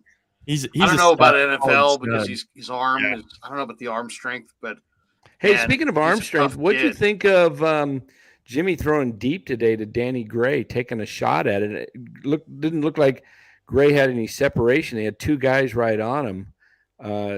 Is Gray's hip bothering where he's not able to get, the separation, or was the ball just floated up there too much? Or I'd have to watch it on like the all 22. I'd have to go watch it up extensively. I would say that Jimmy's deep ball tends to hang, but I mean, you have to take shots, and you're going to see them taking shots down the field in games where the outcome's determined. Why? Because they want to make sure that, that the scouting reports, indicate that they will take shots down the field, because otherwise everybody's going to sit in the middle of the field. So they're going to take some shots. Whether or not they're going to do it with the game on the line, that's another question. This game, they kind of did it after the game was already determined. I just felt like with Trey, Lance, I mean, they were going to take shots and they were going to complete deep shots down the field. With Jimmy, I think they're going to take deep shots just to try to keep defenses honest. I was watching two games today. At the last drive, Kyler Murray had Zach Ertz. You could have built a parking lot around him. He was so wide open, and he missed it. And he did the, hey, that's on me. And then we saw Lamar Jackson tonight miss horribly. Had an easy touchdown, and he overthrew two guys. One was in the end zone, and another one was on a 4th and 1 play. And they did you see that, Rye? No. The guy was wide open and he overthrew him again. I was thinking to myself, here's Murray and Jackson, two of the, more, highly thought of quarterbacks for their ability and what they can do on the field. And I thought, man, if Jimmy made those throws, never hear the end of it. But we don't talk about this happens every week. I mean, I'm so like trying not to, I don't even want to start pushing back on that kind of stuff, because then it brings I hate that conversation so much. Yeah. So my point is it happens all over the league. That's kind of what I was bringing up about the quarterback. I think quarterback play just around the league is just down right now. And so I think defenses are toughening up. I think defenses are figuring a lot. You saw the I think it was in the tonight's game, they tried the shuffle pass at the goal line. I think it was Cincinnati. Yeah, Cincinnati tried to go for it on 4th and 2 instead of kicking the field goal. They threw that shovel pass up the middle and it got stopped. It's okay. Not easy. You know what? Not to get into the 4th down thing again. I'm not talking about that. I'm just saying defenses and overall have figured out a lot of the offensive schemes. And so I think we're seeing quarterback play is, like even tonight watching Jackson, they were not letting him break containment and let him get outside. They were, as the defensive ends were rushing, they wouldn't close in the pocket. They'd stay out and they just kind of wait for Jackson. I think defenses are getting tougher and tougher and figuring out, and it's harder for these quarterbacks to have the success that maybe they had when they were, relatively new to the league. You got a lot of speed. You got a lot of speed on defense too. Exactly. That's the thing. I mean, defenses are getting faster. Yep. I mean, look at the linebackers. Oh yeah, linebacker positions changing. Well, it used to be guys were 250. And it used to be. And they ran, the fastest guys ran 4.5, but the slowest guys ran 4.9. Yeah. Now Marcelino McCrary Ball and these 220-pound former strong safeties who are maybe a little bit bulked up, those guys are now weak side backers, and they're running 4.5. And if you run 4.7, you're going to be picked on. And if you're running 4.9, it's like as soon as you come on the field, they're going to put you in pass coverage and burn you. See, this is Nick saying this is what I was saying earlier. Like, I don't know if that's what it is, but defense is going with the shell coverage, bend don't break, and seem to have a lot of 2 deep. Yeah, I mean, at that point, it does. If that really is what it is, then it's kind of interesting because it's almost like, the league has now weirdly turned in a direction that Jimmy Garoppolo is actually more comfortable with compared to a lot of these guys. If that is. Like it's almost sort of built for the game manager type. I was going to say, Larry, when you went to the printer, I brought up to Dan, like, what did you think of just the Panthers as a whole? Because I was kind of expecting them to be like a little, kind of a little bit. I don't know. Like, I know it was a big win, but I thought they were a little bit frisky. And if you kind of, their defense was good. I mean, Baker's just no good at all. And their offense is like a high school offense where they just get the ball to McCaffrey at all costs. But if you run through their schedule, I mean, they lost to the Browns by 2 in week 1. I actually think the Browns are good. They lost at the Giants by 3. That's starting to look a little better. They beat the Saints by 8. They lost to the Cardinals last week by 10. And then they lost to I don't think they're like horrible, but maybe they seem to be like a leaderless team. Yeah. Yep. I mean, is the head coach the leader? Well, there's a lot of rumors he's going to get fired. Is Baker the leader? You get a feeling that Baker is not going to be the quarterback there when they get good. There's something about Baker that, the injuries are starting to compound. He's not overly mobile. He doesn't layer the ball and throw with a lot of touch. He's had the most passes batted down in the league by far.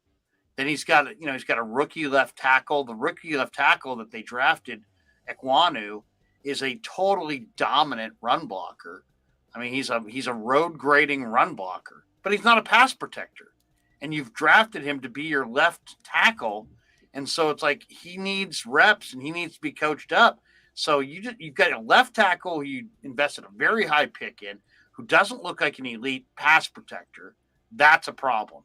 Your star running back gets hurt all the time. Your quarterback gets hurt all the time. Your head coach. I mean, 17 is the number. If they keep their opponents to 17 or less, they win. If their team scores 17 or more, they lose. So there's real limitations on what they can do offensively. If the game gets into the 20s or 30s, they're cooked. So, I mean, that's an example today. And then you look at their defense. There's some nice pieces there. Shaq Thompson, Derek Brown's a stud. There's no question Yatir Gross-Matos is a stud. Brian Burns is a good player. J.C. Horn went out with an injury today. He's a pretty good player. They're just relatively thin. They got a handful of really good players on both sides of the ball, and then they've got weaknesses, and they don't really have a leader. I think Garoppolo would have been perfect. Garoppolo would have been perfect for them. Henderson, he would have at least given them a leader and a mature guy, somebody they could rally around. Baker, you don't get the sense that Baker is a leader. No. And, one of the guys that looks like he might be a bust so far is the Florida quarterback, C.J. Henderson. he was a number 1 draft pick, and then he ended up getting dealt to Carolina today. He looked awful on just tackling. He just doesn't look that great. But we were talking about the speed of the game and how it's changed with linebackers. You look at the speed of all these linebackers throughout the league. I mean, Niners aren't the only one that have, super fast linebackers. And I was looking back at remember the Steelers, it was Jack Ham and Jack Lambert, and the Raiders, it was Phil Villapiano and Ted Hendricks. I mean, these guys were hitters, but they were, like you said, Larry, they were bigger. Matt Millen. Matt Millen. Jack Reynolds. Just guys that were just slower, but they were big.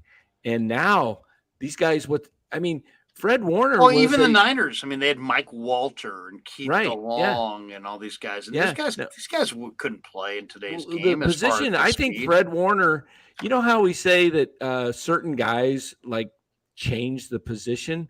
Fred Warner was a kind of a nickel defensive back at BYU. Right. He was a rover. Yeah. And now you see guys like him, and then you got the guy who's with Arizona. Is it got the guy from Clemson? Was it Muse? No, I know who you're talking about. Simmons? Isaiah Simmons. I mean, how about Cleveland with Jeremiah Owusu-Koramoah? He's 220 pounds. So you're seeing this, and now you got guys that are coming up that are bigger safeties that are faster now. Demetrius Flanagan-Falls is a safety. Yeah, they're converting to linebacker. Ball was a safety. The position, and it's because of the Murrays and the Lamar Jacksons and the mobile quarterbacks. That you can't sack those guys with bigger guys. So if you look at the NFL too, every year that goes by, there's fewer sacks from defensive tackles and more sacks from defensive backs. Yeah, facts. And why is that? We've already seen like Diamador Lenore come flying off the slot last week. Why? Because if you're going to bring a Kyler Murray or a Russell Wilson or somebody with big movement ability and stop-start and all those things that great athletes have, if you're going to sack those guys, you're not doing it with Javon Kinlaw. You're not doing it with Eric Armstead. The only way those guys are going to get the Kylers of the world is if, Kyler bootlegs right into their lap. And all Drake Jackson got one today, didn't he? Who did? Yeah. Drake Jackson? Yeah, Drake did get one. Yeah. I love that kid. He's a tremendous kid. Yeah. Drake Jackson's probably one of my favorite Niners. Russell J says, here's $5. 2018, 2019 quarterback classes were brutal. 2020 above average. 2021 to be determined. 2022 looks bad. That's contributing to the bad play. 2023 is supposed to be an A+. What year was Josh Allen? 2020 or 19? 20. Yeah, this is year 4, right? I think it was 2019 or 2018. 2019. 2019. And who else was in that class? Lamar, Mahomes. Baker. No. Yeah. Darnold, Baker. When he's saying brutal, does he mean brutally good or brutal bad? Brutal bad. Wait a minute. But 2018, I think 2018 was Josh Allen, Baker, Lamar, Darnold, Rosen. Because 17 was Mahomes. Yeah, Mahomes was 17 and Watson was 17. Yeah, because 18. I mean, what you have more than anything is you have a lot of spread formations. You got a lot of guys who can move, but the NFL is about making plays from the pocket, and there aren't too many guys who feel comfortable from the pocket, and that's a big part of it. I think that's what he's kind of pointing to there. Yeah, I don't really like this year's class. Josh Allen was 2018. I don't really see like the guys. You know who actually looked really good? I was just weirdly watching the game. Sam Hartman looks pretty good for Wake. Sam Hartman looks good. I don't watch that much college football, but I thought that the redshirt freshman that got in for Texas Tech, I don't even know if he ended up with a great stat line, but just the balls he was throwing, like, how sometimes it's like, I don't know that much about quarterbacks, but it's like, you can watch like a Zach Wilson or what, and you're just like, whoa, like that, the ball just kind of looks a little different, like a little, I don't know. I'll say I'll put a stamp. He's someone to maybe look out for. The Texas Tech, he's a redshirt freshman. I'll try and look up his name. Yeah. As far as this year's quarterbacks, you got to kind of give it some time. You never know. As far as is Bailey Zappi an NFL quarterback? I don't know. Is Brock Purdy an NFL quarterback? I don't know. Is Malik Willis, an NFL quarterback? I'm not sure. Kenny Pickett, Desmond Ridder, Skylar Thompson, who played at K-State, Matt Corral, who's with Carolina, got hurt earlier this year. Maybe he's the future. Maybe it's not Baker. Maybe it's Matt Corral. I think if you get a draft class with two really good quarterbacks that come out of a draft class, it makes it a good draft. If you've got only one and the rest are bust, yeah. But 18, you had Josh Allen and Lamar Jackson. So to me, that's not a brutal draft class. The rest of the people that came out of that class, you had Rosen and those guys were total bust. And I'm trying to remember who else was in that 2018 draft class. Sam Darnold, Baker Mayfield, Josh Rosen. this year, the guys, obviously Bryce Young, CJ Stroud, Will Levis from Kentucky, pretty nice player. Tyler Van Dyke. You like the kid from Miami? He's not bad. We'll see when they come out and get. I think it takes a few years. It takes a while. Yeah, but like what Holmgren, Mike Holmgren said. Generally, if a guy hasn't got it by his third year of playing, he's not going to get it. So, we're going to have time with Trey because Trey's really going to be entering in still to his first year when he comes back. So, you think about it. Jimmy today was his 51st start as an NFL quarterback. That's like the end of 3 years. If you figure 16 games prior to this year, 16 times 3, that's 48. This is his year 4 as a starting quarterback. So I would expect Jimmy, to get better as this year. And if he doesn't get better, and if he regresses, I would say that Jimmy will probably have the rest of his career will regress because this is. It's interesting too. Jimmy was hurt so bad last year, and he never seemed like he wanted to talk about it.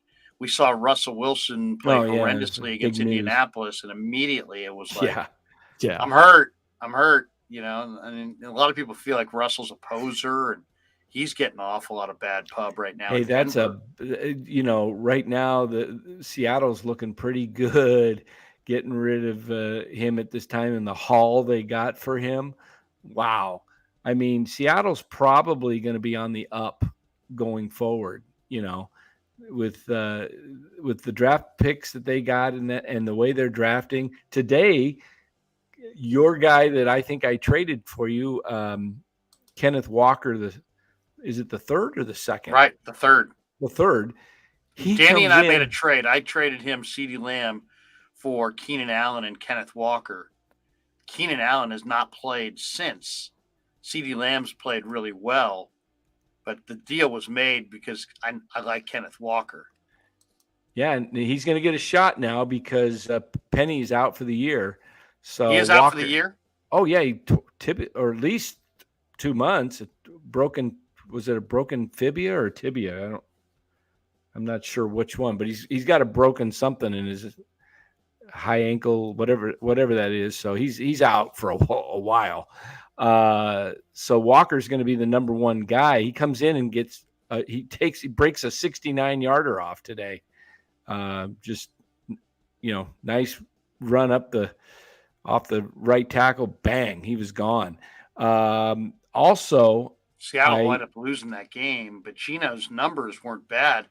16 of 25, 268, 3 touchdowns. No, he's been great. It's just Seattle's defense is not the best, but I see this division going forward.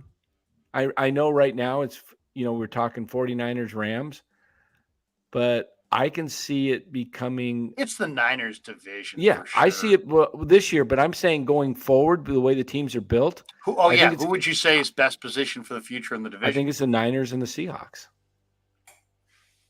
I would say it's the Niners, and then I'm not sure.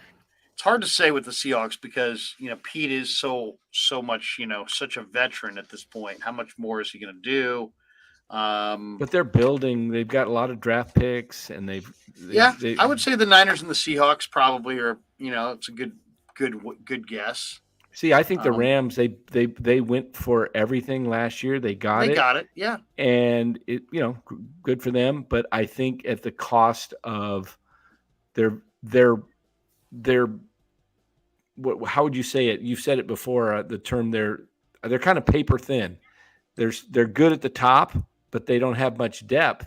And if they start suffering injuries, which they're starting to experience, they don't have the depth. Some of these guys will get older and either retire or digress. So I like what I'm seeing out of actually. How good is Dallas, by the way? The Rams, by the way, 28. Stafford was 28 of 42, 308 yards, a touchdown, a pick, but he was sacked 5 times. And the Rams can't run. The Rams had to average 2.5 yards per carry. Cooper Kupp still had a great day, 7 catches, 125 yards, but Allen Robinson's a total non-factor. He's only looking for Higbee and Kupp again. Like it's and how about the return of the NFC beast? I mean, Dallas, the Giants, and the Eagles are combined. What is that? 13 and 2. 14 and 2. Yeah. 13 and 2. Yeah. 13 and 2. That's insane. Is Dallas legit? Parsons got hurt today, I think. Oh, he did. He got 2 sacks. And I think he did. They were interviewing him afterwards. Did he get hurt that bad? It looked like he was limping off.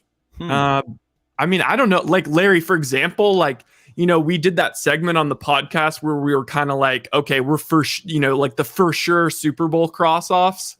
Like, I do think Dallas is I'm glad we decided not to cross them off because I think they're live if Dak comes back in his same old Dak with this defense. Oh, Dallas is. Hey, what are the teams we picked? The 8 teams we each picked, right? You have that list? I can't even remember. It's brutal for me.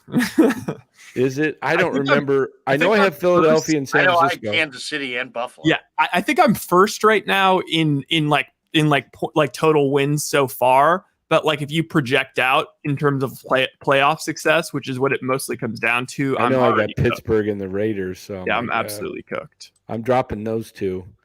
What do you have the list? Yeah, I'll pull it up. I'm curious. I'll tell you the surprise team to me is the New York Giants. Holy shit! Yes, I think the Giants are the worst 4-1 team I think I've seen.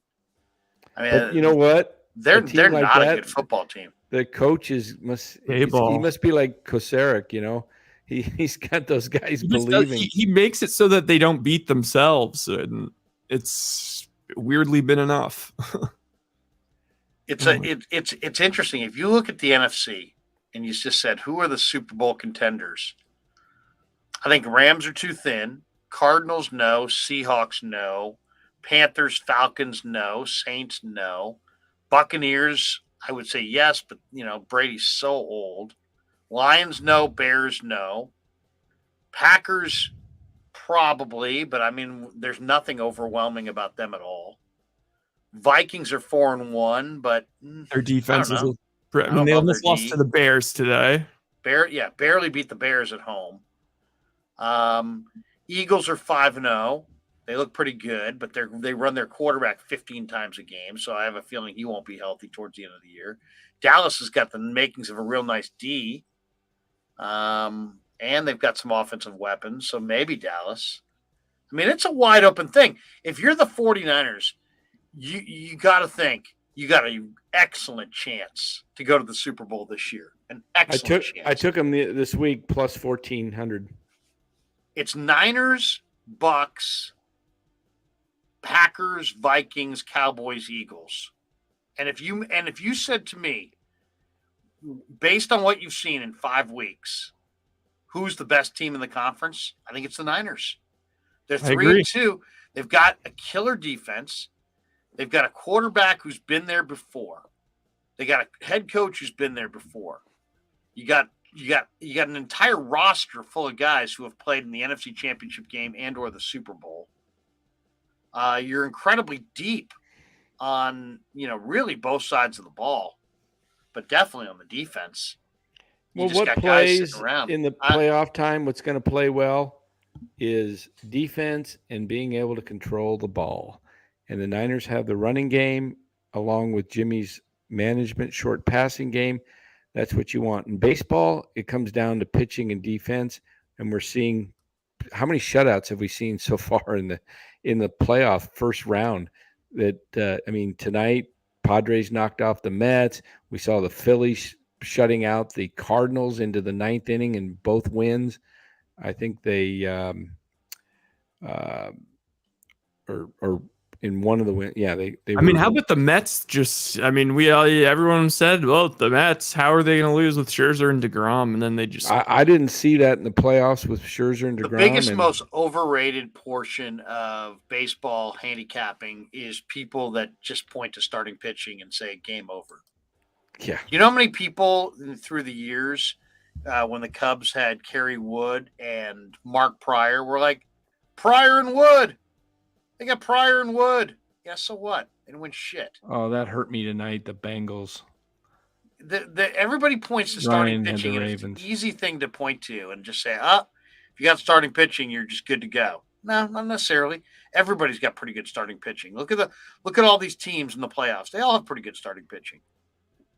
I don't think I have I maybe have I don't even know if I have a Super Bowl contender on that list. Look at that. 22 were even. Ryan's list is Rams, Chargers, Ravens, Broncos, Cowboys, Vikings, Dolphins, Commanders.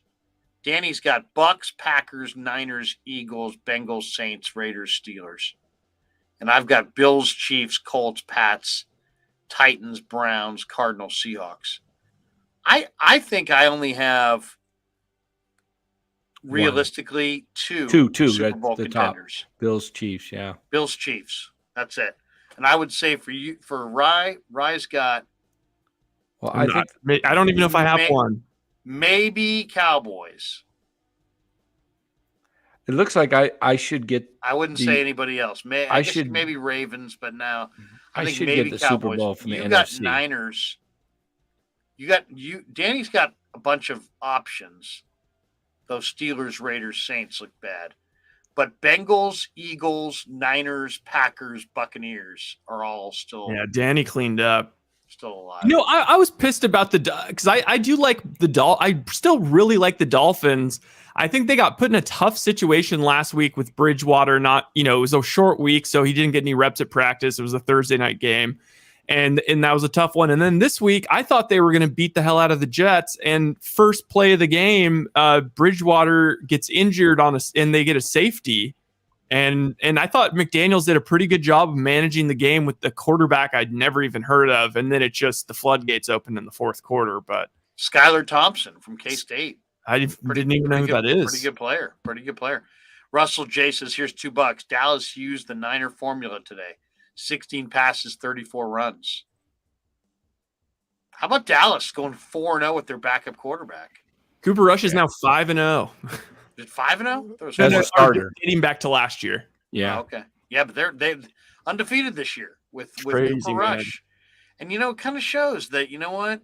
He's nothing special. He's nothing spectacular, but he's just kind of cerebral. He's not losing the game for him. Yeah, he's minimizing the super negative plays. We all think of, you win because of positive plays. You win because of positive plays, but you also win when you minimize negative plays, which has been Mahomes' biggest issue the last and Carson Wentz. That's the biggest thing of Wentz. Mahomes makes some huge negative plays. Yeah. And we saw it. Russell Wilson cost the Monday night game.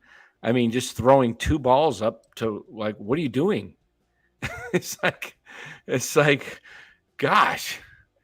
If he didn't have that contract, if he threw those two balls, and that wasn't his name wasn't Russell Wilson, and they weren't paying him that kind of money. We just didn't see the field. He didn't see. But he would have been benched. He would have been benched after going forward I mean, his play this year warrants being benched, but you can't bench him because it's Russell Wilson, and you gave up, all this capital, and then you signed him to what? Was it $245 million guaranteed? 254, wasn't it? I don't think it was all fully guaranteed. I think there was a slight tick over 200. Yeah. I mean. Yeah, what would be an interesting exercise is if I did that before the season. I was trying to figure out a way where we could do a QB draft, and so I put together like a 50% QBR and then 50% PFF quarterback grade. I'll put that together by sometime this week. It'd be interesting to see where everyone is on that list. I think there's going to be some shockers. It's interesting. Anonymous says there was literally no reason to sign Russell Wilson to the extension, yet Denver did so anyway. Their GM, who's George Payton, should be fired. He says would be fired. Well, he didn't get that. He had to get that approved though by Elway, didn't he? I mean, no, sure, I don't think Elway's involved anymore. Is he? Elway out completely? No. If Elway was here, he wouldn't allow it because he doesn't allow quarterbacks that are under 6'4". M. Morris is Sauce Gardner Defensive Rookie of the Year. You look great today. Did you guys see the Jets at all? Jets are pretty good. I saw Robert Saleh fired up, man. He was out halfway onto the field, man, and he's going against Mike McDaniel. Jets look pretty good. Jets defense is I like what Saleh's doing to the Jets defense. Yeah, and Justin Kerwin, I know you're in the chat. Be looking this week for a trade. I've got some trade requests. I made proposals coming. I'm just like wheeling and dealing back here, man. I'm Buzzy Bavasi. I'm just dealing. Let's do this. Let's contemplate Danny's deals. First, we'll have a word from our sponsors on the Krueg Show. Larry Krueger here for Telmetrics. Thanks to Casey Bateman and the good people at Telmetrics. If you're an occupational therapist, if you're an orthopedic surgeon, a chiropractor, a physical therapist of any kind, Telmetrics is designed for you to use in your practice and will greatly benefit your patients. Telmetrics uses computer vision and artificial intelligence and provides a platform for outpatient rehab therapy services, both in the clinical and the telehealth environments. So using Telmetrics can improve your patient's experience and much more. So for all your sports injury needs, or if you're a physical rehabilitation specialist of any kind, call and make sure you use Telmetrics.co, Telmetrix.co. And thanks to Casey Bateman and all the good people at Telmetrics for being a proud sponsor of the Krueg. I'd like to thank our sponsor, Dan Coccimiglio. Dan is a buddy, and he is a phenomenal retirement planning specialist. And you can contact him today at securemoney.com or at his number 925-628-9966. There's a lot of uncertainty in our world right now, and you want to make sure that your money is secure. That is the key. Danny's got 25 years of experience, born and raised right here in the Bay Area, and he can help you get an immediate 10% premium bonus on your principal retirement account. So give him a call, 925-628-9966. He'll make an appointment with you, and you can sit down. It's not a one-size-fits-all kind of a deal. He'll consult with you and come up with a strategy to get you going to where you want to be. Once again, 925-628-9966, securemoney.com on the web.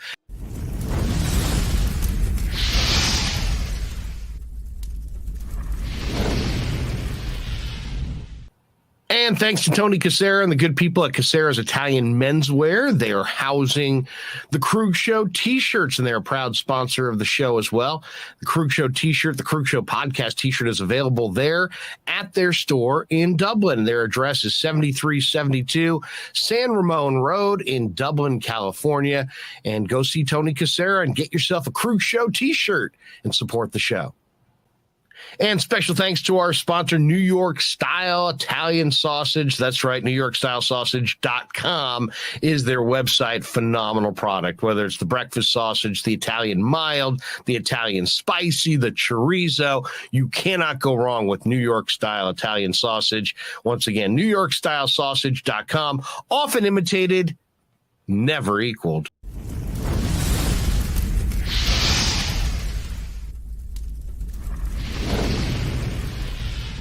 We grew up with a Sunday dinner. That means no matter how busy you were, no matter where the hell you were, you came to dinner on a Sunday night. Yeah, Sunday dinner without sausage, it's like a church without God. You know, how can you go to church if you don't believe in God? You know, and along with the sausage also became the discussions. That was discussion night.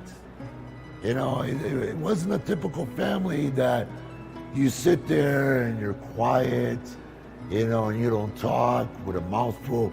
Oh no, man. Italians talk when they're eating. Italians even talk when they're sleeping. And definitely we talk with our hands. So if we can't express it through our mouth, through our lips, we express it with our hands. So, and that's what sausage is, really. It's an expression, you know, that life is good.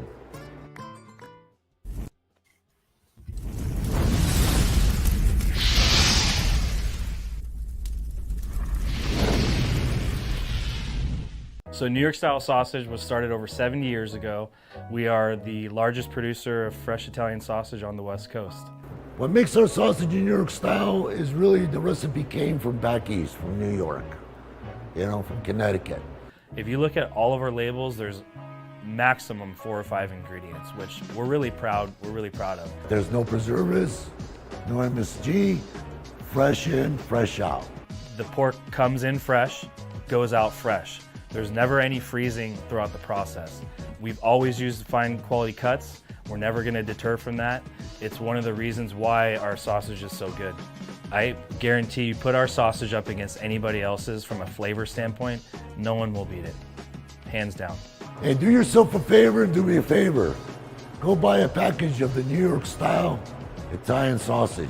Guaranteed you will love it, guaranteed.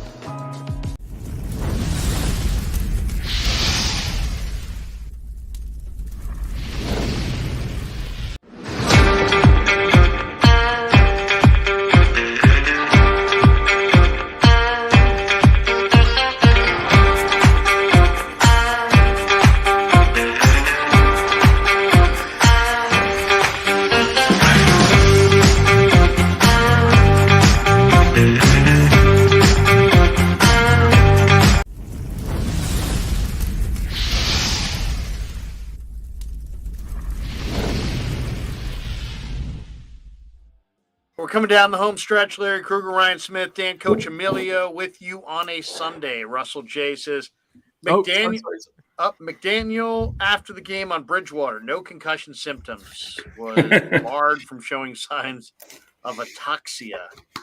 That will be the new norm going forward. Yeah, we didn't really talk about that, but there was a big announcement today about the NFL's new protocols on concussions, and I guess we're just going to have to kind of wait and see what it looks like going forward. So I just looked at what ataxia is. I didn't know what that was. Poor muscle control that causes clumsy voluntary movements. It may be difficulty with walking balance, hand-eye coordination. It's called a concussion. Yeah.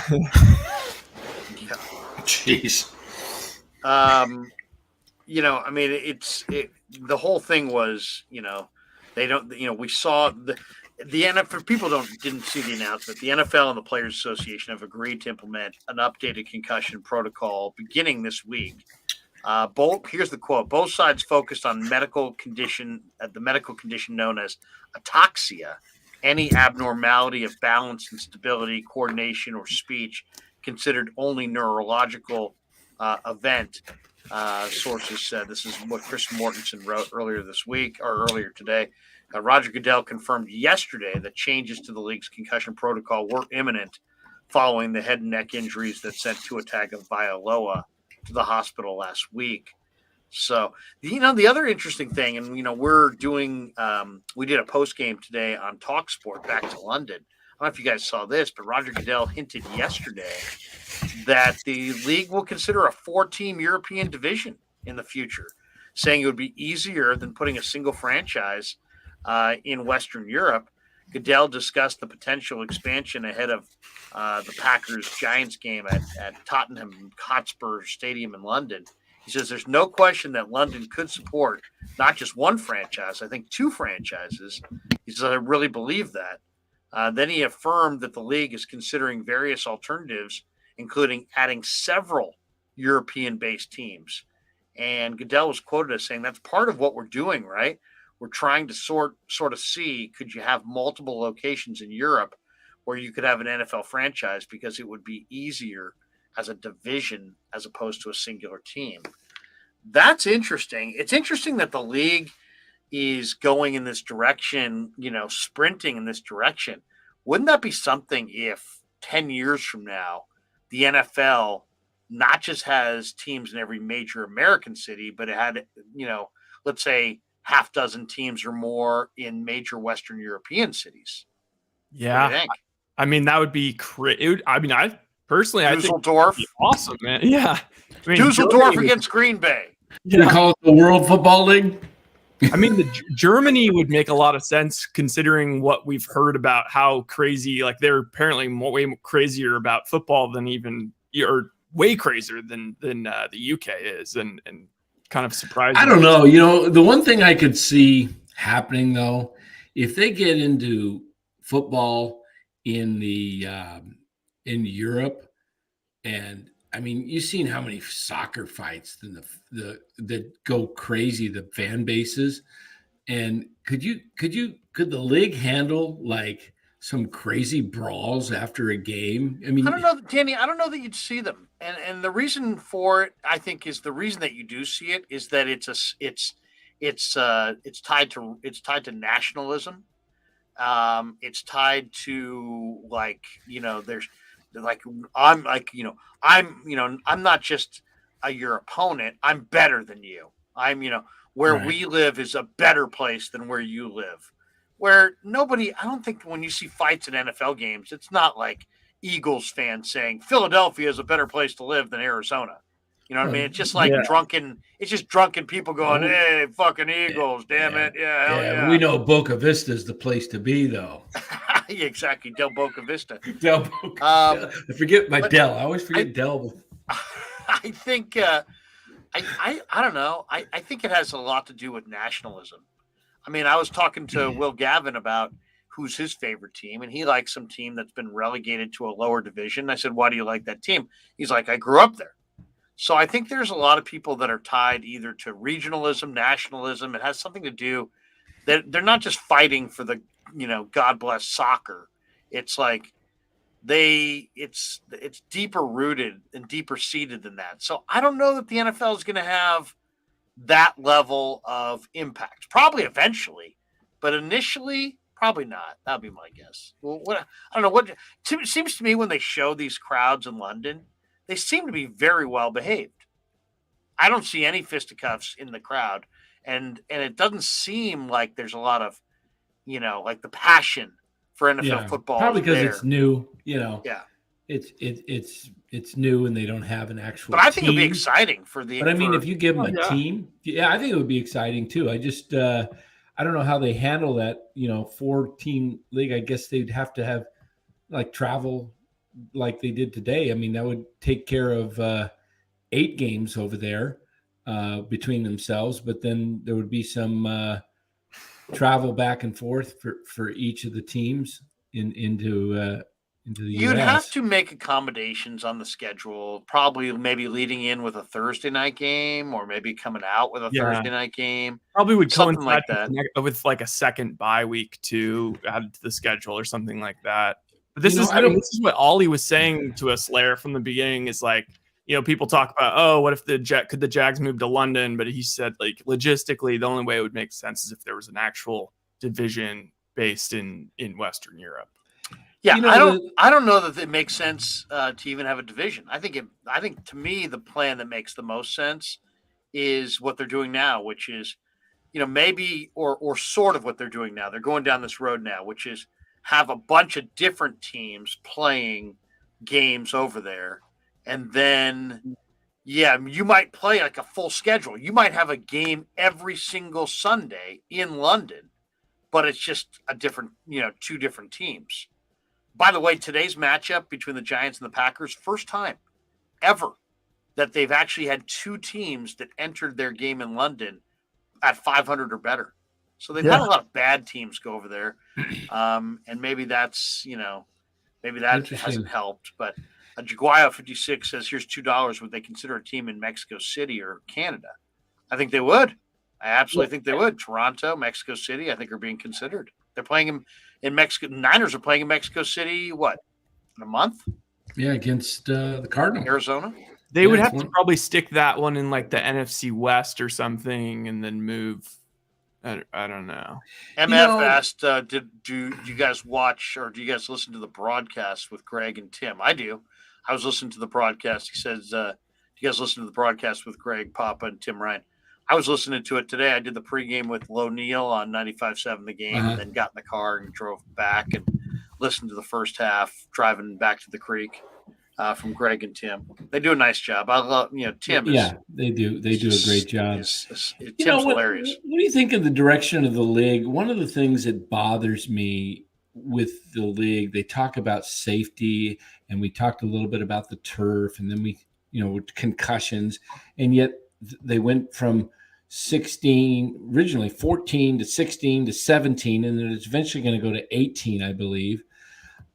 The league has to allow, I believe, rosters to expand, not 48 on game day. They should have all 53 should be able to suit up, because that's ridiculous. The health of these players to play 17, 18 games plus playoffs with I would disagree. I don't think you should change the number of people that suit up, because that changes kind of the game. But I do think that they should have, like, each team should have like 70. I mean, they essentially do with the practice squad, right? They have 53 plus, is it 16 or 18 man practice squads? 17 or something. Yeah, something like that. So they essentially have that. And all those players are on the team. They're in the locker room. They're practicing. They're getting better. And I think that improves the product. I really do. Because I'm in agreement with you, but why do they have to only – I mean, you got guys that are if you're able to suit up all 53, and I know why they don't do it, because they don't get a game check for when they don't suit up. So it's all about. I'm sure it's financial. Yeah, it's financial. Yeah. So, but they're making so much money, Larry, so much money, and then they talk about player safety, and we're talking about all these concussions. Guys come back because they know that if they're not suiting up, some of them don't get paid, and they stay in longer because they don't. How about this, Danny? What do you think of this? If you suit up, and then this to me seems equitable. When you look at how much money there is in the game, and I agree with you, they got nothing but money, and they got gambling money coming in. Oh, it's unbelievable. I would say this: if you play one game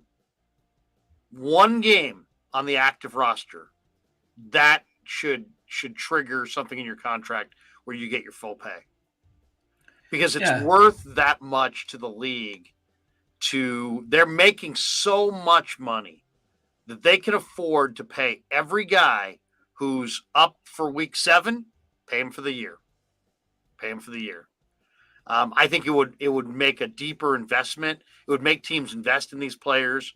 I think it would help the product overall. I think it's the right thing to do.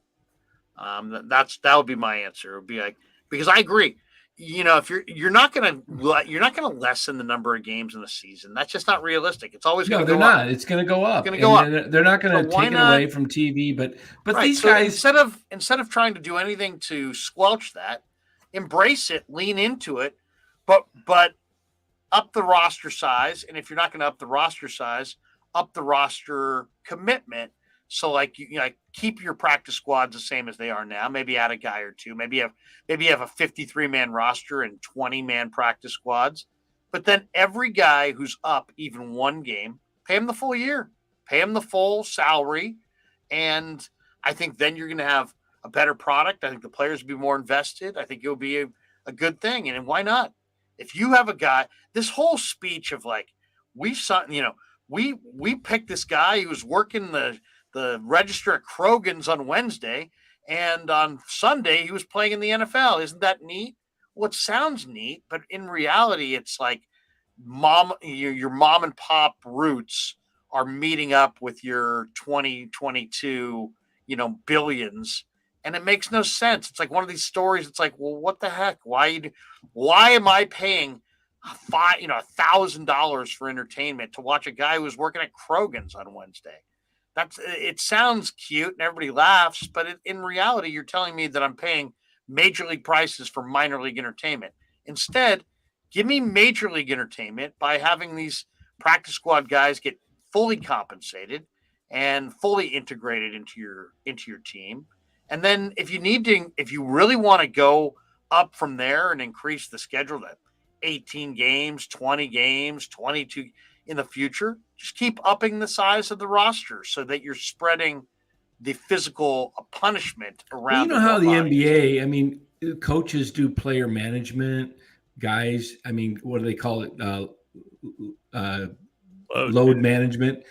I mean, I don't think if you polled these players and if they knew that they were going to get their full pay and they had enough guys, let's say you did have a 20-game schedule, I'm sure guys would be fine sitting out 4 or 5 games a year.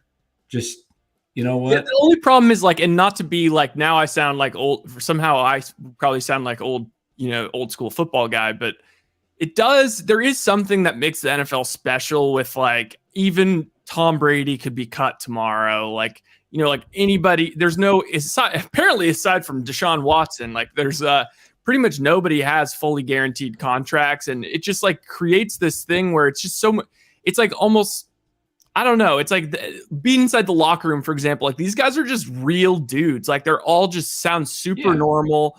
And it's like, I just don't want the NBA-ification of the NFL. Right. I get you. But the other thing, speaking of Brady today, how about the bogus call on the roughing the passer? Did you see that?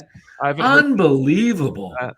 If that's roughing the passer, they should just go to flag football for the quarterback. I mean, golly. Well, imagine this.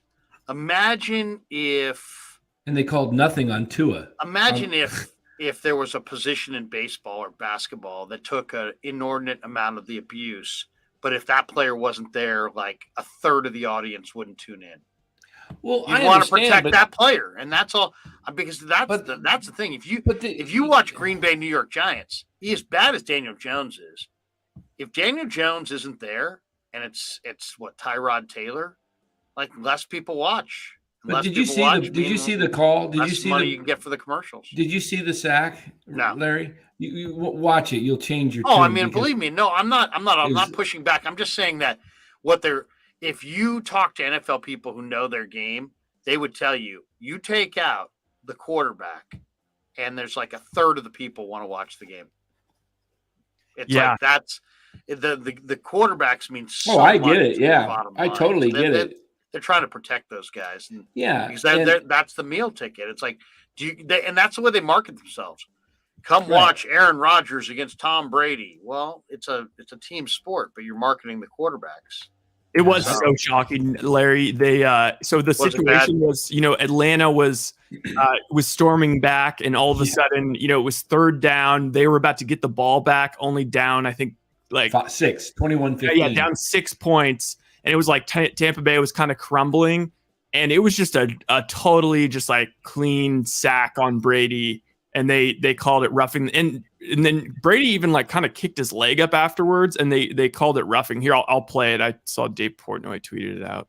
Yeah, it was crazy. Calbo Kamiga says here's $10. Says every stadium should have grass, even domes. Artificial grow lights are not that expensive, and they were even used in the World Cup in '94 and the Silver Dome in Pontiac.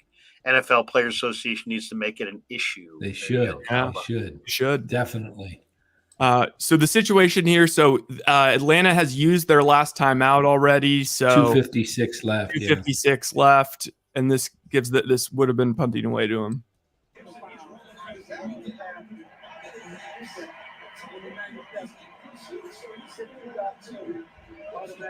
Coach, I don't understand that one. Brady's going all the way from here, watching him all the way around. Now he's going to be down onto the hips of Tom Brady while he's in pursuit, so he's spinning around too. They're still intent on the quarterback right there. You can see Tom's reaction. There's been a couple of calls. That's Daryl Johnson, isn't it? For Atlanta to hold on. just don't know how you call it. That is not in the spirit of the rule. Wow. The way it was created to protect quarterbacks. He's just tackling him. He didn't slam his head. So what was the call? Roughing the passer. Roughing the passer. Oh my God. Yeah. Yeah, it's like, I mean, I'm good with it because I picked Tampa in my Survivor League, so I'm That's just okay. so wrong. But still, gosh. That is so wrong. What happened to Al Davis? The quarterback must go down and must go down hard. You know, seriously, that what's Remember that? remember they used to have the George Blanda played with the one bar. Oh, I know. You know what Joe Theismann did too. Oh, that's right. Joe But, Theismann. Billy Kilmer. But Yeah. the thing about that though, it's like I'll tell you the other thing that's the most bogus thing. If you look like you're physically capable of taking the hits, they don't call it. Yeah, that's so true. I mean, it's just wrong. It's like if you're fragile and you're a big name guy like a Brady, you get calls that you would never get if you're Teddy Bridgewater or Trey Lance or.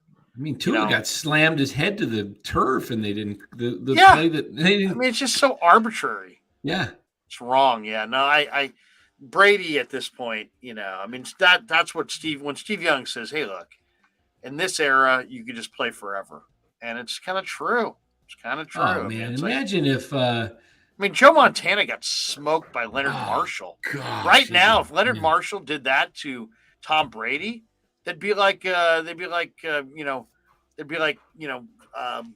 police officers, taking him to jail at the end of the game for like assault within a team sport. I mean, it's amazing what this league has become. If Bill Walsh, that's overboard. That was so overboard. If Bill Walsh was coaching the 80 49ers in today's game, let's say it was 2022, with the rules, the defensive backs can't even touch a guy down the field. I think Joe Montana would have averaged 350 to 400 yards a game. We would have played for 20 years. I know. It was like Jim Burt couldn't have hit him. Leonard Marshall couldn't have hit him. Let me play it real time. Tom Brady couldn't take any of those hits. Right. This was it in real time. The only thing I can think is that the ref maybe thought that like he didn't on him. Yeah, that like you can't like lift him up and then fall on him, but that's not at all what happened. But here's it. What about Bosa slamming Stafford last week? Oh yeah. Here we go. Full time. It's still slow. Oh, there we go. Brady Jarrett brings him down. Oh, that's Joe Davis. Got in real time too. It's even worse because he jumped right up and ran off. And questionably, this is getting a little conspiratorial, but he almost kind of does a Draymond sort of thing where he kind of almost kicks his leg up at the end. Watch Brady, like it almost trips him. Take down Detroit. Tom Brady. Joe Davis, the Dodgers announcer. Brady Jarrett brings him You see the leg kick? Oh yeah. Yeah, I mean, you could have. To me, that could have been a bigger penalty on Brady. Oh, yeah, exactly. Yeah. But they got to protect their meal ticket, man. People tune in for Brady. They don't tune in for Grady Jarrett. Jeez. Just the way it is. I know it's. All right, guys. Good stuff tonight. That I think we're 2 hours and 23 minutes in, and we've had a lot of people still in the chat. We're going to be bringing you a lot of. I mean, I'll tell you right now. This is one of the best times ever I can think of on Bay Area sports talk. I mean, think about it. The Giants are rumored for Trey Turner and Aaron Judge, and the baseball playoffs are going on, and 5 days after they're done, the free agent period opens. So you got that story if you're a Giants fan. You got the Warriors defending their title, and then this Green Pool soap opera, and then the emergence of this incredible young talented team with Wiseman and Kuminga and Moody. So you get that Warriors story. They're starting up next week? When's opening night? 17th or 18th, I think. Yeah, it's like a week away. Yeah. So you got NBA season week away with an awesome team that everybody wants to watch. Then you got the 49ers, who are this historically great defense potentially, and look like they're one of the favorites to go to the Super Bowl. Their story's riveting as hell. And so the giant free agent story, the Warrior repeat story, the Niners story. I mean, it's just right now there's nothing but like grade A topics. Why would you ever, if you tune into sports radio and anybody's talking about anything besides those three topics, they're probably shitty. Yeah, hey, right? the baseball free agency begins November 7th. And guess what? That's right between the 49ers, their bye week. They play the Rams on October 30th, and then they don't play again till the 13th. So right after that game, the Giants, if Farhan is smart, he can own the week. He totally blew it during the trade deadline by when he had a chance to make a splash by either making some trades for some top minor leaguers for the future, or trying to stay in the pennant race, but he does nothing. And then we go into 49er camp and he loses everything. Giants were just like an afterthought from August on, right? Nobody even really hardly cared. Now, November 7th, if he goes out during that week when the Niners aren't playing and signs Aaron Judge and Trey Turner, yeah, he'd have the whole week. Be incredible. Absolutely incredible. Jaguar 56 says, here's $2. Give me one more hit of Pasquale. You want one more hit of Pasquale, damn it. You're getting one more hit of Pasquale. Here we go. It's like a hit of Patron. Here's a little Pasquale. We grew up with a Sunday dinner. That means no matter how busy you were, no matter where the hell you were, you tuned into the Krueg Show. No matter where the hell you were, you tuned into the Krueg Show. Jaguar 56. There you go. 2 bones. You ask for a little Pasquale, you get a little Pasquale. Yeah, anonymous. This is a good one. Yes, that is how far on things, Dan. Winning the week. Yeah. Wait. Good one here too. I feel like MF would get a kick out of this. MF says, "You guys are great. First listen when Ned was on, and you guys are legitimate sports talk." Larry and I spoke to Ned's class in Pepperdine. It was pretty awesome. Ned's gonna be back on this week. So we've been saying that he was going to be back on last week, but he actually got his car broken into and a lot of his stuff picked. So that's kind of what you're sitting there going, well, you guys have been teasing Ned's going to come on. Ned and I are old friends, and he, we wanted to have him on a lot this summer, but then, as the Giants started circling the drain and our talk started getting saltier and saltier, I just was like, you know what? I don't want to subject him to our salt. And at the same time, and then we wanted to have him on, but then we got so into the Niners and all that. So then we were going to have him on, and then his stuff got picked off. So believe it or not, we are going to have him on to talk baseball this week. So I'm not sure what night it will be, but he will be with us on one of our live one of the things did you see the baseball tonight when Buck Showalter, Joe Musgrove was dealing. His stuff was filthy tonight, and they couldn't hit him. If they went up, one hit, right? Yeah, they couldn't. They couldn't win up there if they went up with a triple sized bat. They were just whiffing at everything. So Buck Showalter has all the umpires come and they're checking every part of Musgrove. They're rubbing his hair. They're actually the umpire goes and takes his finger to his ears and goes like this. And he's checking for substance. They wouldn't have done that to Gaylord Perry back in the day. They would have been, got a handful of Vaseline. There's a picture on the Mets report. Yeah, that clearly not sweat. Look at his ear. His ear's all slimy and everything, but they're checking his ear, and then Eduardo Perez goes, I hope the umpire, whatever the umpire's name is, I hope he washed his hands. I don't like anybody touching me. He goes, someone touching my ears. I hope he went and washed his hands. Wait, that's actually kind of a genius. Imagine if you just put it in your inside kind of your ear hole and you just made it seem like you had a really waxy ear or something. I don't know. Well, first of all, okay, guys, how many times have you seen that test when the guy comes off the mound? I've seen guys not even break stride. They're like Logan Webb 3 or 4 times in September came off the mound. The umpire went to grab his hand. He didn't even break stride. He didn't stop. He just was like, here's my hand, and then I'm keeping on going.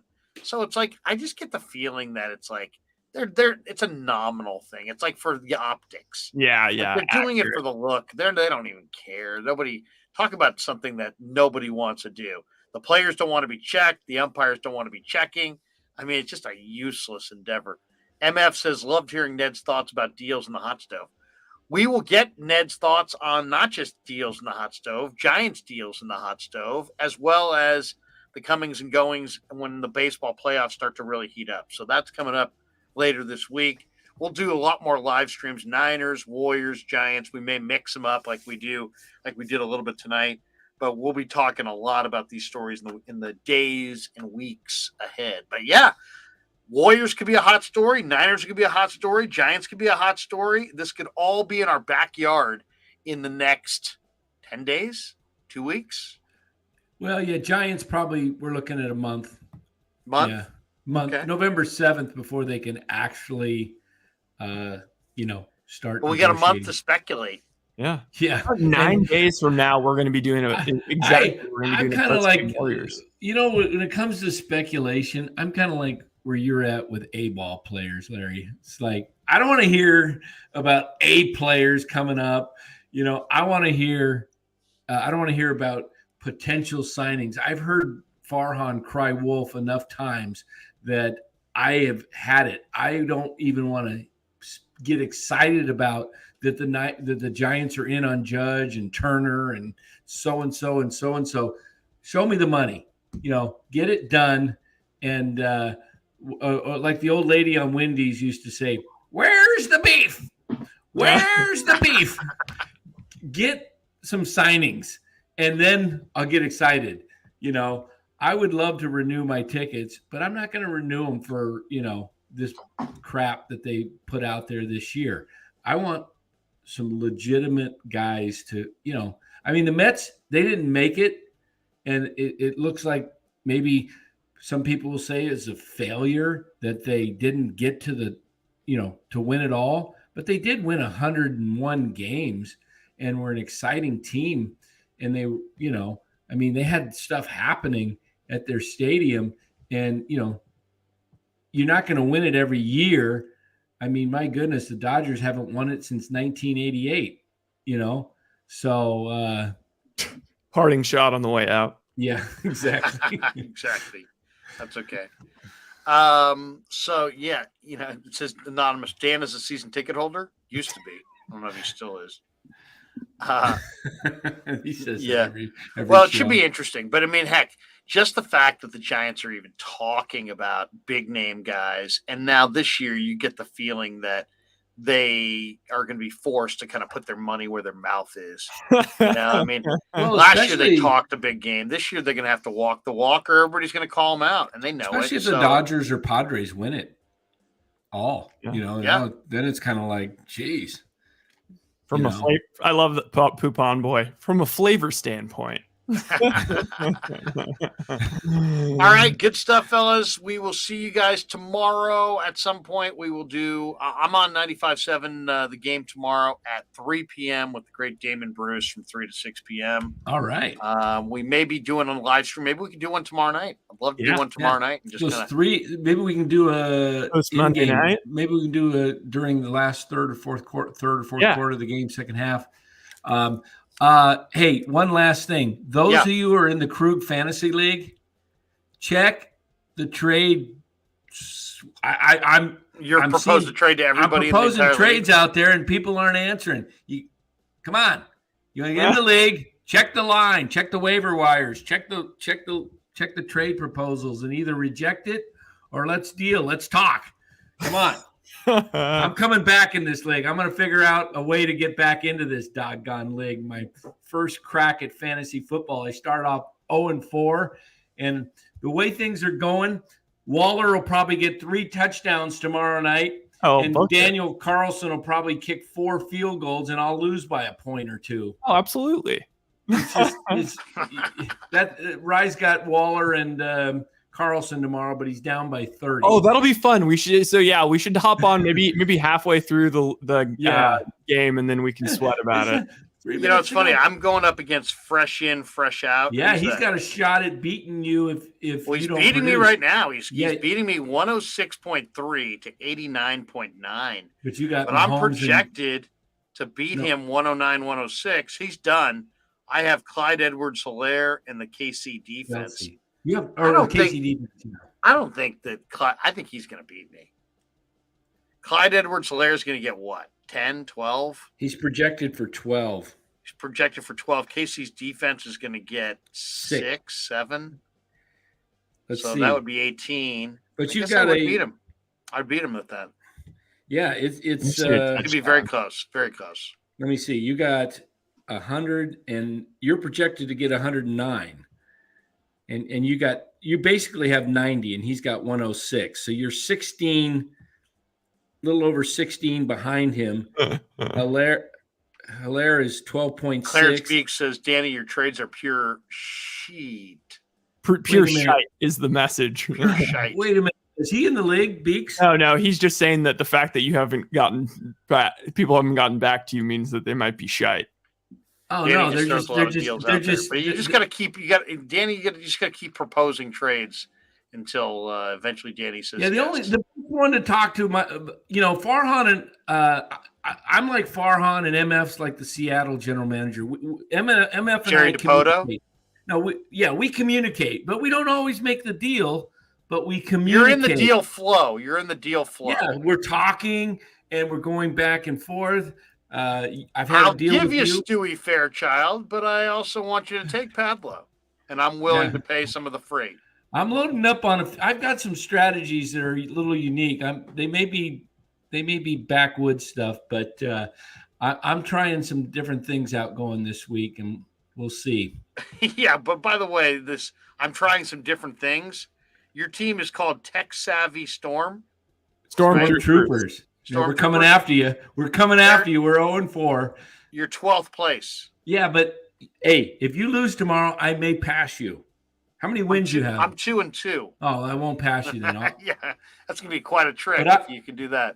I was ahead of you last week, but by the way, at 0-3 with points. Yeah. The Giants were ahead of the Dodgers once upon a time too.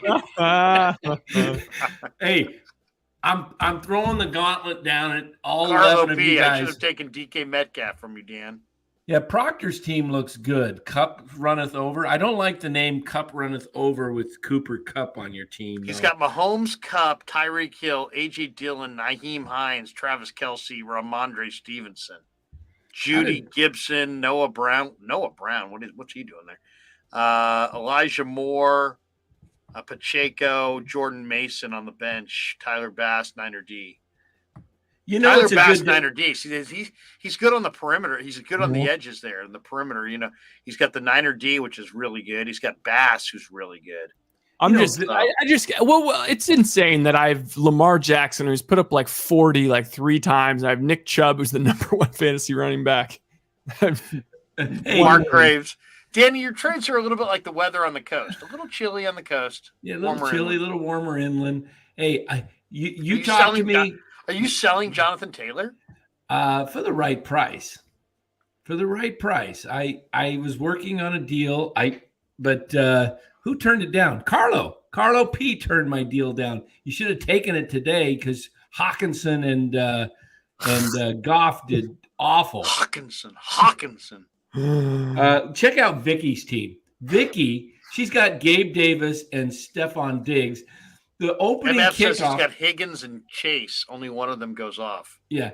Well, that's bad planning. I'll take Chase off your hands if you want to. I've already been working him on for Chase, but hey, here's Vicky's day today. Opening kickoff, the guy muffs it, right? And he gets tackled. It's a great word, muffs. He gets tackled at the 2-yard line. I don't know if it was 2nd down or 3rd down after Buffalo ran it one play. Allen hits Gabe Davis, who she has, on a 98-yard touchdown. Wow. Gabe Davis is underrated. He got 30 points today, Gabe Davis. I'm pissed I dropped Taysom Hill. That guy's him up. He counts as a tight end. I may have him. I put in a claim for him. We'll see what happens. All right. Being in last place has its benefits sometimes. Yeah, it absolutely does. All right. All right, guys. Good stuff. We'll do see. this again tomorrow. Thanks to everybody in the chat. Thanks to everybody who participated. If you're, until next time, for Danny and for Ryan, I'm Larry. Have a great night, everybody. Yeah, never met a man I've been scared of. Careful, you won't get exactly what you asked for. Here for whatever you bring me, getting handled. I answer to no one, I don't need to hassle. Yeah. We ain't never fall back.